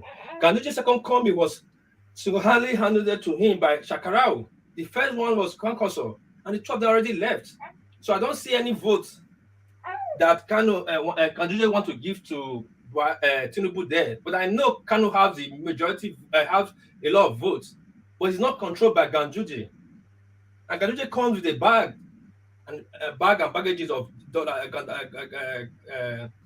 Gandu dollar, how they call it. He has his own corrupt side that will affect Tinubu. We cannot just see Tinubu with every bad thing. The corruption that's coming with Tinubu, then his vice will come with the corruption. You're supposed to have somebody that will step that space down a little bit.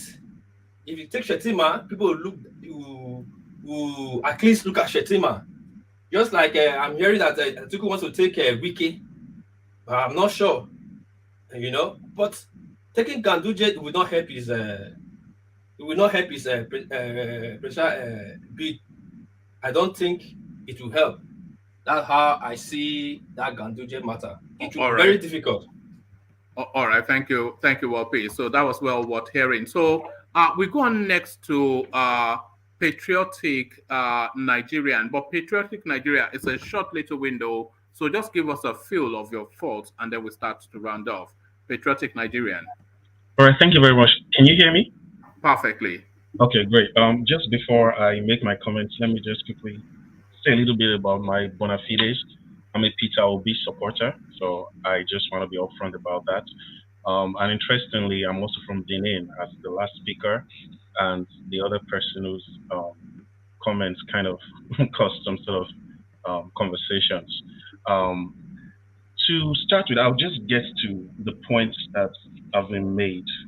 On first, Peter Obi's going to Egypt to do whatever study to know about their system. To start with, when I heard it, I felt like it was a bit too much of posturing. I felt like there was really no need to go that way. The problems of Nigeria are quite known, especially in those sectors. It is good to study other systems. Japan did it some time ago to come learn in the United States, and a lot of economies, China did it too. But it shouldn't. I just felt like the posturing about it wasn't too right. But then I also have to concede this. Politics is about posturing. In politics, there is a need for propaganda in some ways. Like if you read a lot of books about economies that developed, propaganda is always a part, whether it's even in the current United States government. So there is the dimension of politics that has to do with dealing with and tickling people's emotions. So in that sense, I believe whoever handles is public affairs, is publicity, might have thought that, okay, this is something that our crowd wants to hear. So I would concede that a little bit to him. But my initial response was, well, this looks a little bit like a political posturing, and there was really no need for it. Then on the issue of not going to Ekiti, again, it still comes to the issue of posturing. Do you want to be postured as a loser in a very crucial election in Ekiti? Like it's just the way that it should have been if he had, contested under the PDP and lost in the primaries. That would have reduced his political mileage in a lot of ways.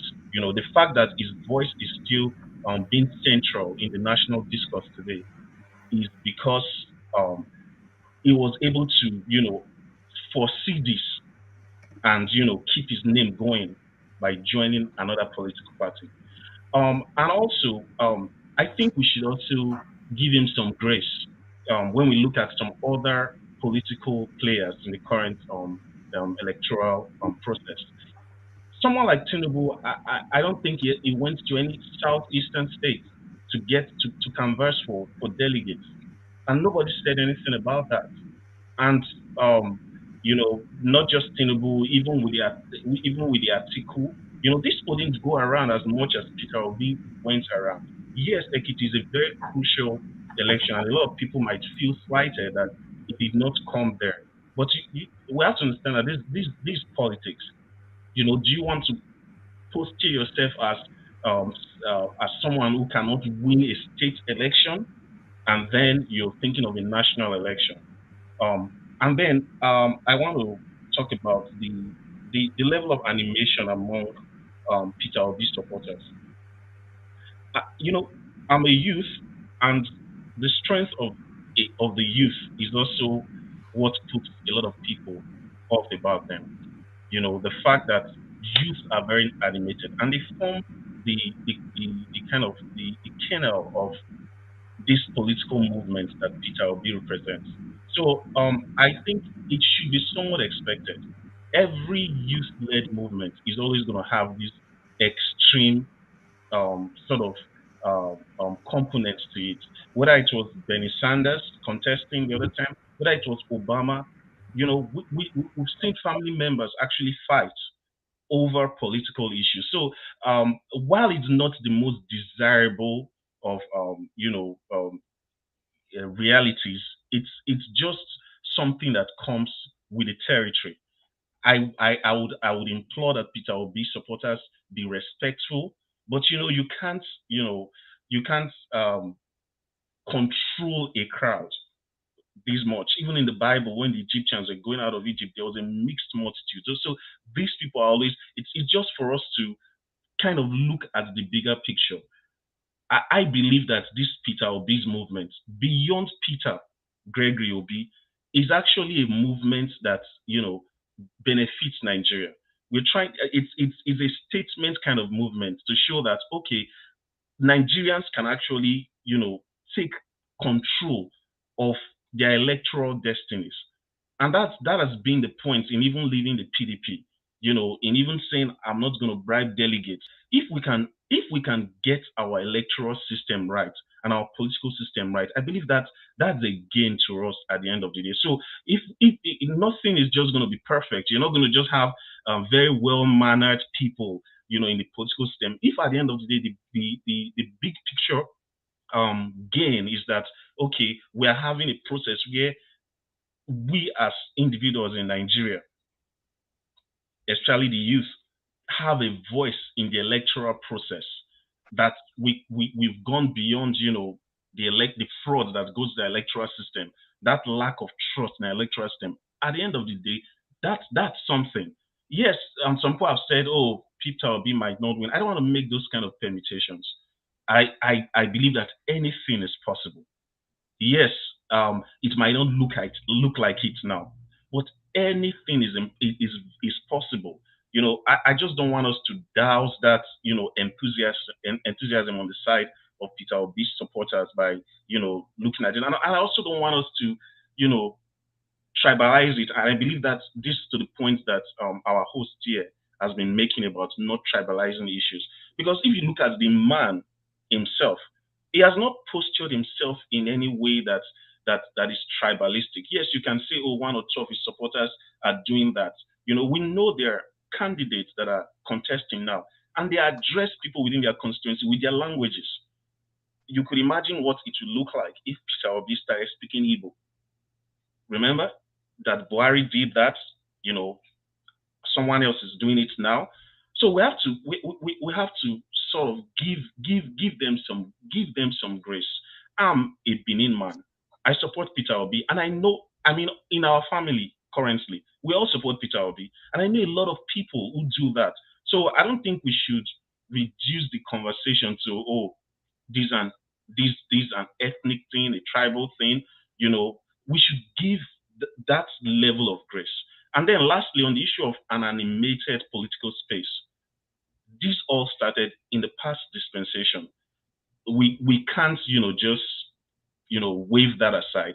The toxicity of Twitter in terms of the politicking of Nigeria today started with this current regime. And it's kind of really funny when I start hearing them say a lot of things about, oh, Peter Obi's supporters are so toxic.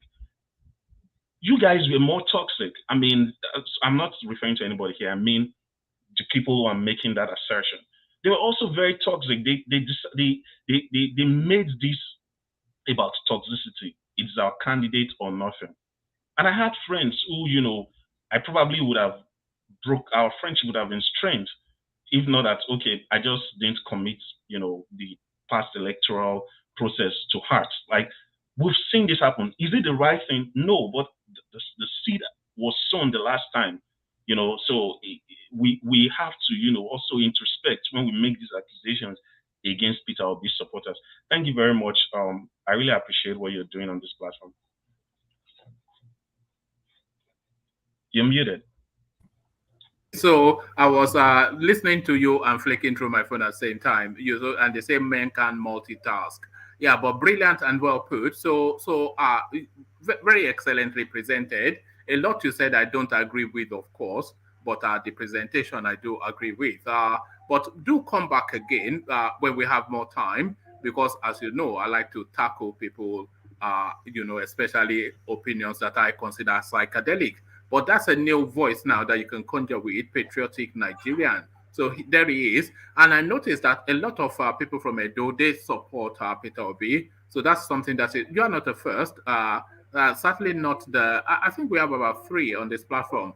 But there it is. So one man. No, sometimes I know. Up, no question. I'm talking to you. Yeah, it's just joke. You know, you always say, "Oh, you're Yoruba." You know, sometimes your platform, we the Benin dominate this platform more than Yoruba people here.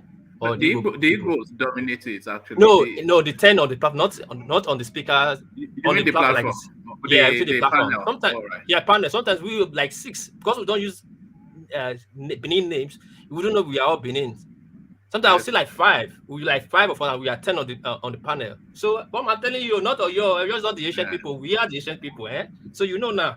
What do you mean Benin names? There are only 2 Benin names now. It's Osage or Egavon.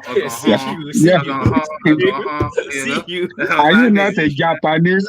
Are you not a Japanese? What are you saying? It's Osage. Why is everybody called Osage in that place? It's a common, just like Yoruba, like explain me. It's a common Osage, like God. Osage is just beginning. It starts not the end. It's the beginning. You understand? OSA is a beginning, so you can add any other thing to it, like go to the road, go to this, go to this. Yes. But do you know why most Edo people are after Peter Obi? Do you know the science behind that? What's the science? Because naturally, any PDP voting or PDP dominated landscape will always go for Peter Obi because they vote for PDP. Yeah, thank you. You are right. Benin votes for PDP. PDP wins Benin. For 21 years, PDP have been winning Benin, no doubt. Yeah, but Peter Obi is Labour now, so sorry. That PDP line, but that PDP trajectory is still there. If you think about it. All right. Or maybe they just agree with him. But gentlemen, I must say to you say I have an early start. You notice that we're shutting off a lot earlier than we usually do. I have an early start. That's why I'm having to shut down now. But a real delight in your company as always. So because of that early start, I need you guys to help me along by condensing the the closing remarks. So just very, very short and brief and to the point. We kick it off with Baba Akure to land, of course, on Ajanle Koko. Baba Akure, are you still with us? Okay. Okay, I think Baba Akure has gone to bed. So thank you, Baba Akure, for your company. From Baba Akure, let's go to Ola. Ola, are you still with us? All right. Yeah, I'm here. Right. Thank you, everyone. I know everyone has spoken very well.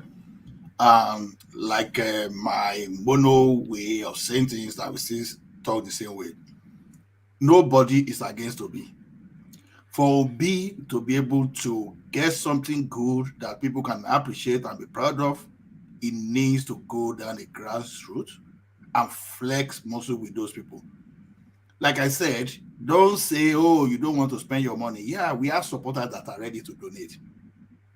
Go to villages, go build schools, go support those people that need hospital bill. Oh, some people maybe they need operation. Go support them and put your name there that OP Foundation is doing this thing.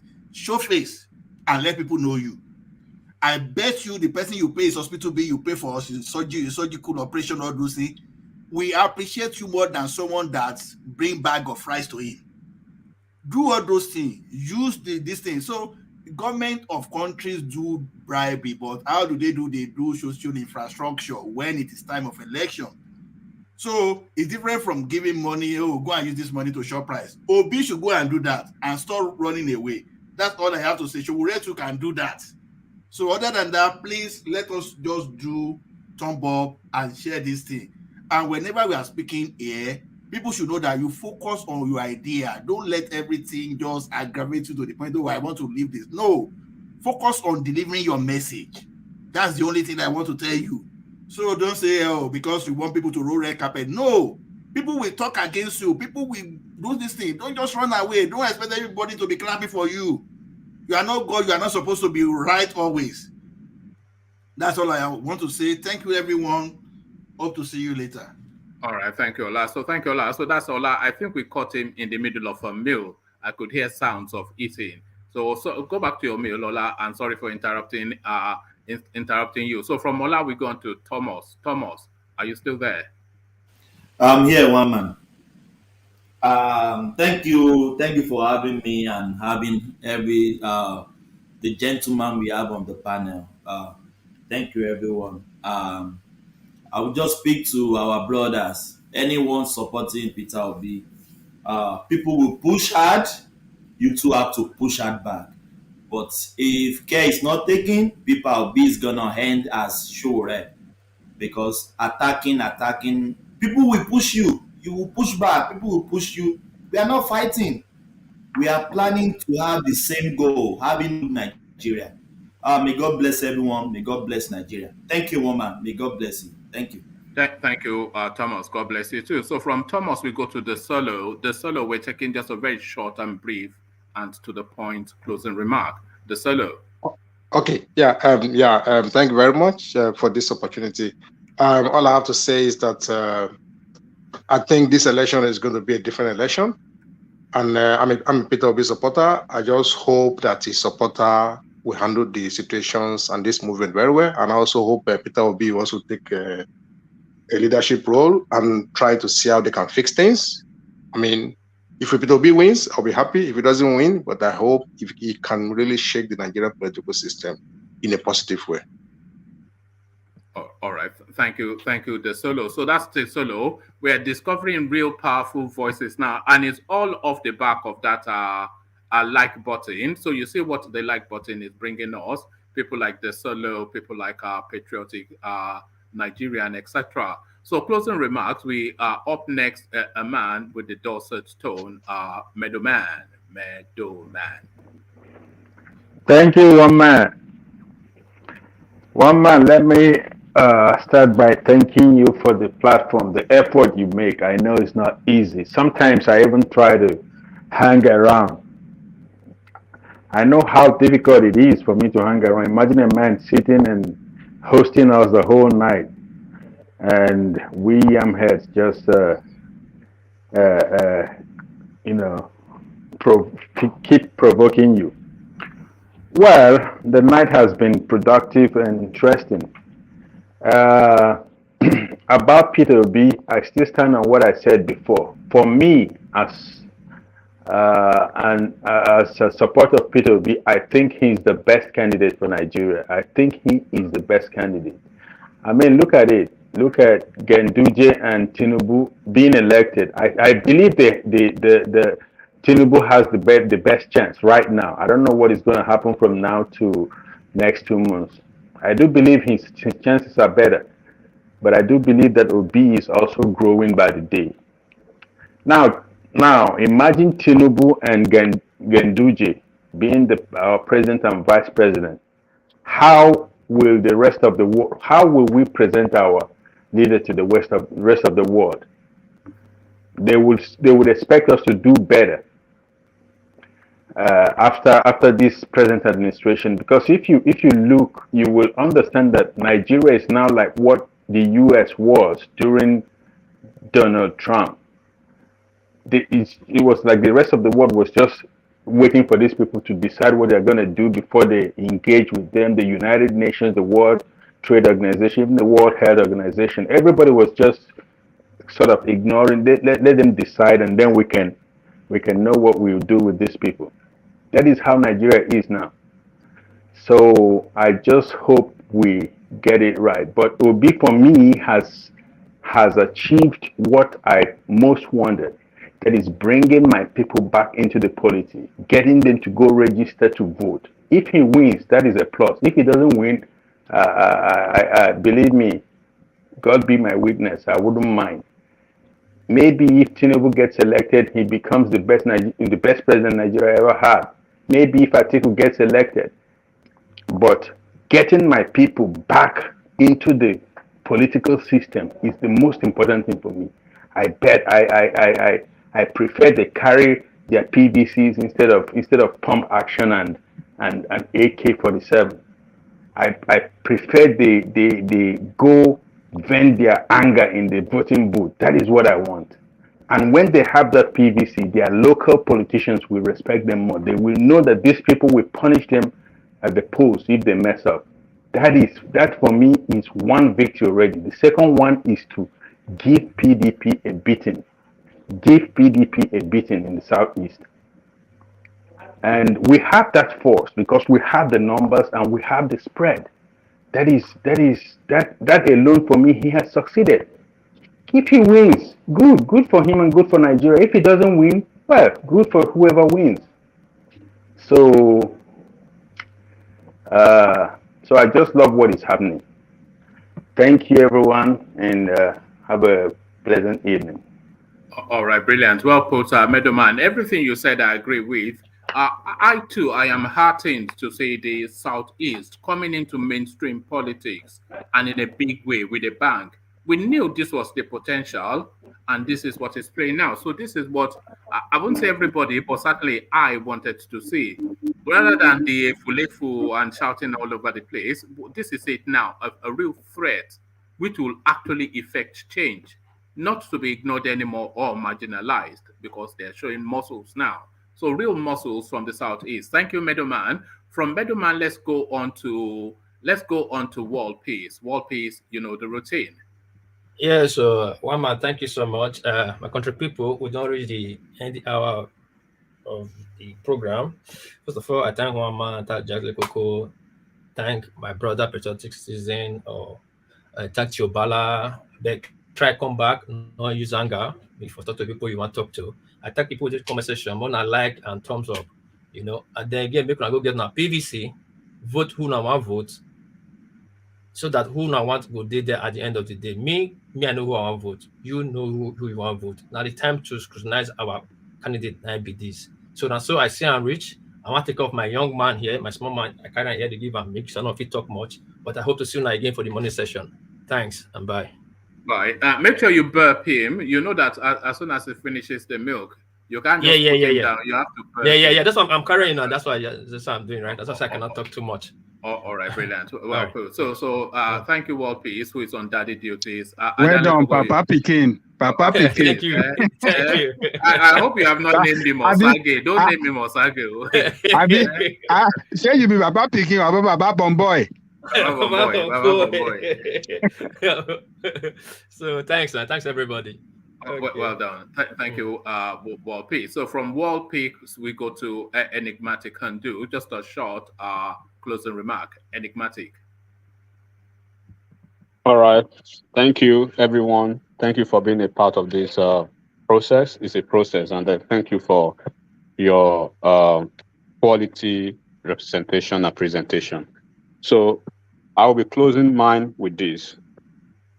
Peter Obi, I will urge Peter Obi's supporters, they should try to eschew the politics of bitterness, tribalism, toxicity, and stop resorting to, slander and negative vibes and personality attack. They should focus on the issue-based strategies. Focus on Peter Obi, his strengths, and what he can bring to the table.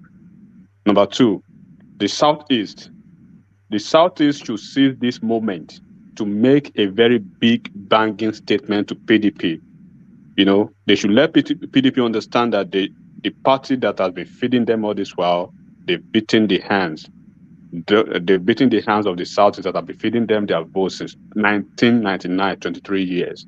And they've turned around against them, and they should show them they can actually make a statement to deal with them back. So on Atiku, it's not looking good for Atiku either way you look at it, because in the north he has Kwakwanso and the combination of Kwakwanso and then the other guy Shekarau to steal from his cushion a little bit.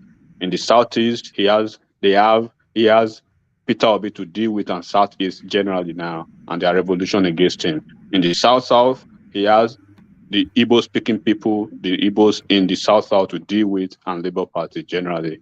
And then that is on the part of Atiku, because it's a revolution for PDP and against him generally. So on the larger point, it is a very good thing that Nigeria is witnessing, and we shouldn't spoil it. We are a lot of us here are very, very young. We are still very young. We still have hopes for Nigeria. We still have beliefs in Nigeria. Either you are Igbo, wherever you are from, Yoruba or wherever you are from. We want, Nigeria to progress, and we want success for Nigeria. So if Peter Obi is the shining light, do not dim the light before the light even starts shining. And then on Peter Obi's trip to Egypt. Enigmatic, I need you to condense it a bit more. Okay, trip to Egypt, I'm missing Ekiti. I mean, you cannot say you are buying an apartment or you are seeking for an apartment in the US when you've not even secured the visa. First of all, secure the visa. I believe that says it a lot. So I wish everybody luck. All right. Thank you, Enigmatic. So thank you, Enigmatic. Always a delight. So that's Enigmatic, a voice that you are becoming increasingly used to on the platform. So that is Enigmatic, from the legal angle. So from the legal angle to the one of one, the mighty one, king of boys, Ajanle Koko, the final word. Thank you, woman. I thank everybody that came on the platform this evening for your contribution. You have done it good again today. And I hope you will come back tomorrow so we can join one more to do it again. So, on the issue of Obi, well, he's playing his politics the way he likes to play it. But we as the people have responsibility to ask questions about whoever that is asking to be our leader. Because if we don't have questions from that person, we won't know it. We will know him well. And when you don't know your leader well, you might be led astray. We have seen the way politics is played in the advanced world. The media play a very important role. They will ask questions. Media is the mouthpiece of the people. They ask questions upon question. They will even dig out into their history, bring a lot of things out. I mean, they dig into their past, bring a lot of things out against them. It is normal. So it is not about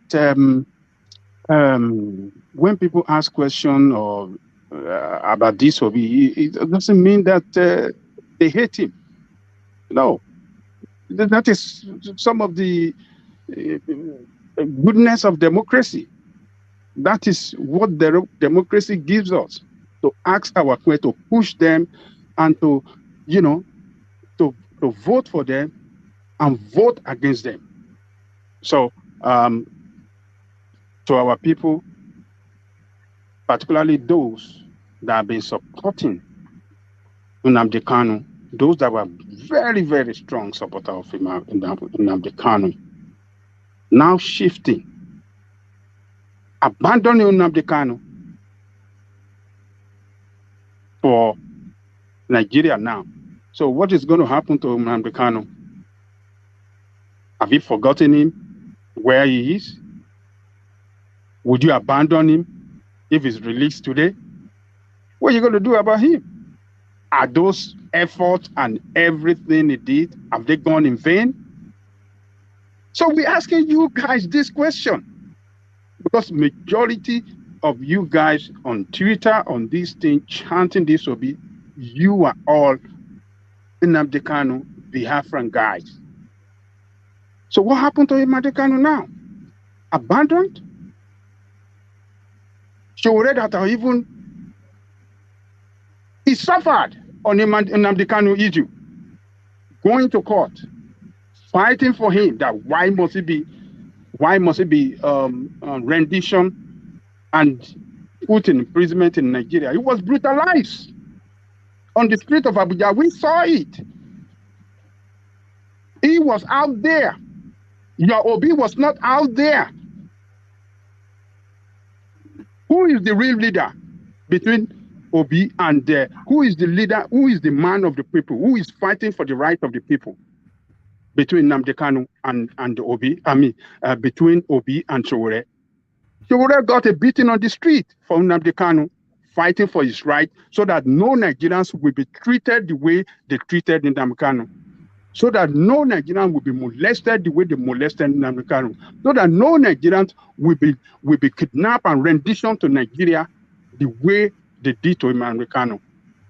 All of a sudden, somebody just came, turned around, somebody from the political class, singing a new tune, and you're jumping behind him, and people that are asking questions about him, you want to fire them, all on this platform. People have been attacking me all through. I don't care, but I stay for the truth. So, but we got to do better as citizens of a country. We got to take emotion apart. We got to ask questions. We got to stand for the truth.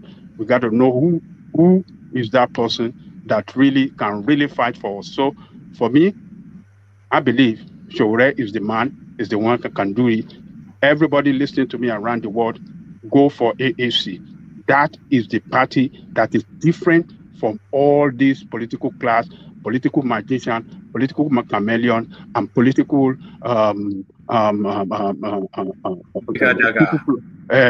these jaga politicians. So go for Sowore. He's the man. He's the third force. He's different from these people. Right. So thank you, ladies and gentlemen. Let me thank our listeners around the world. If you have not liked, please like right now and subscribe. Let me thank the commentary session. I thank you all. You are the strength of the platform. Keep doing the good job. Come back tomorrow. Let me thank our brother Alexander Gomez, the chairman, board of trustee. One man went to more. Alexander Akashi, Jaja, Flash Mankind, my good man, Flash Mankind, always for the truth. And I thank Asgogo. I thank Ortiz, everybody. And my sister Boxman is not there today, but I thank you wherever you are. I believe you are listening to me. So one man, the driver, good driver, the best driver on the best platform is driving it well. all the time. We are with you. We are with you, one man. So keep doing your job, doing it good. Tomorrow, by the grace of God, the eagle will land and we will join the eagle to do it again. Thank you, one man, the eagle. See you tomorrow. All right, brilliant. Well put. So that's Ajanle Koko, your favorite voice, bar none. So that's Ajanle Koko rounding things off as only he can. So thank you, Ajanle Koko. So that was Ajanle Koko. And Ajanle Koko touched on Nnamdi Kanu just then, saying that, and I truly have somewhat forgotten Nnamdi Kanu, you know. But Nnamdi Kanu is still going to play a role in this election. Have no equivocation about that. If Peter Obi gets too popular and that movement gets too big, they will release Nnamdi Kanu to go and cut it down.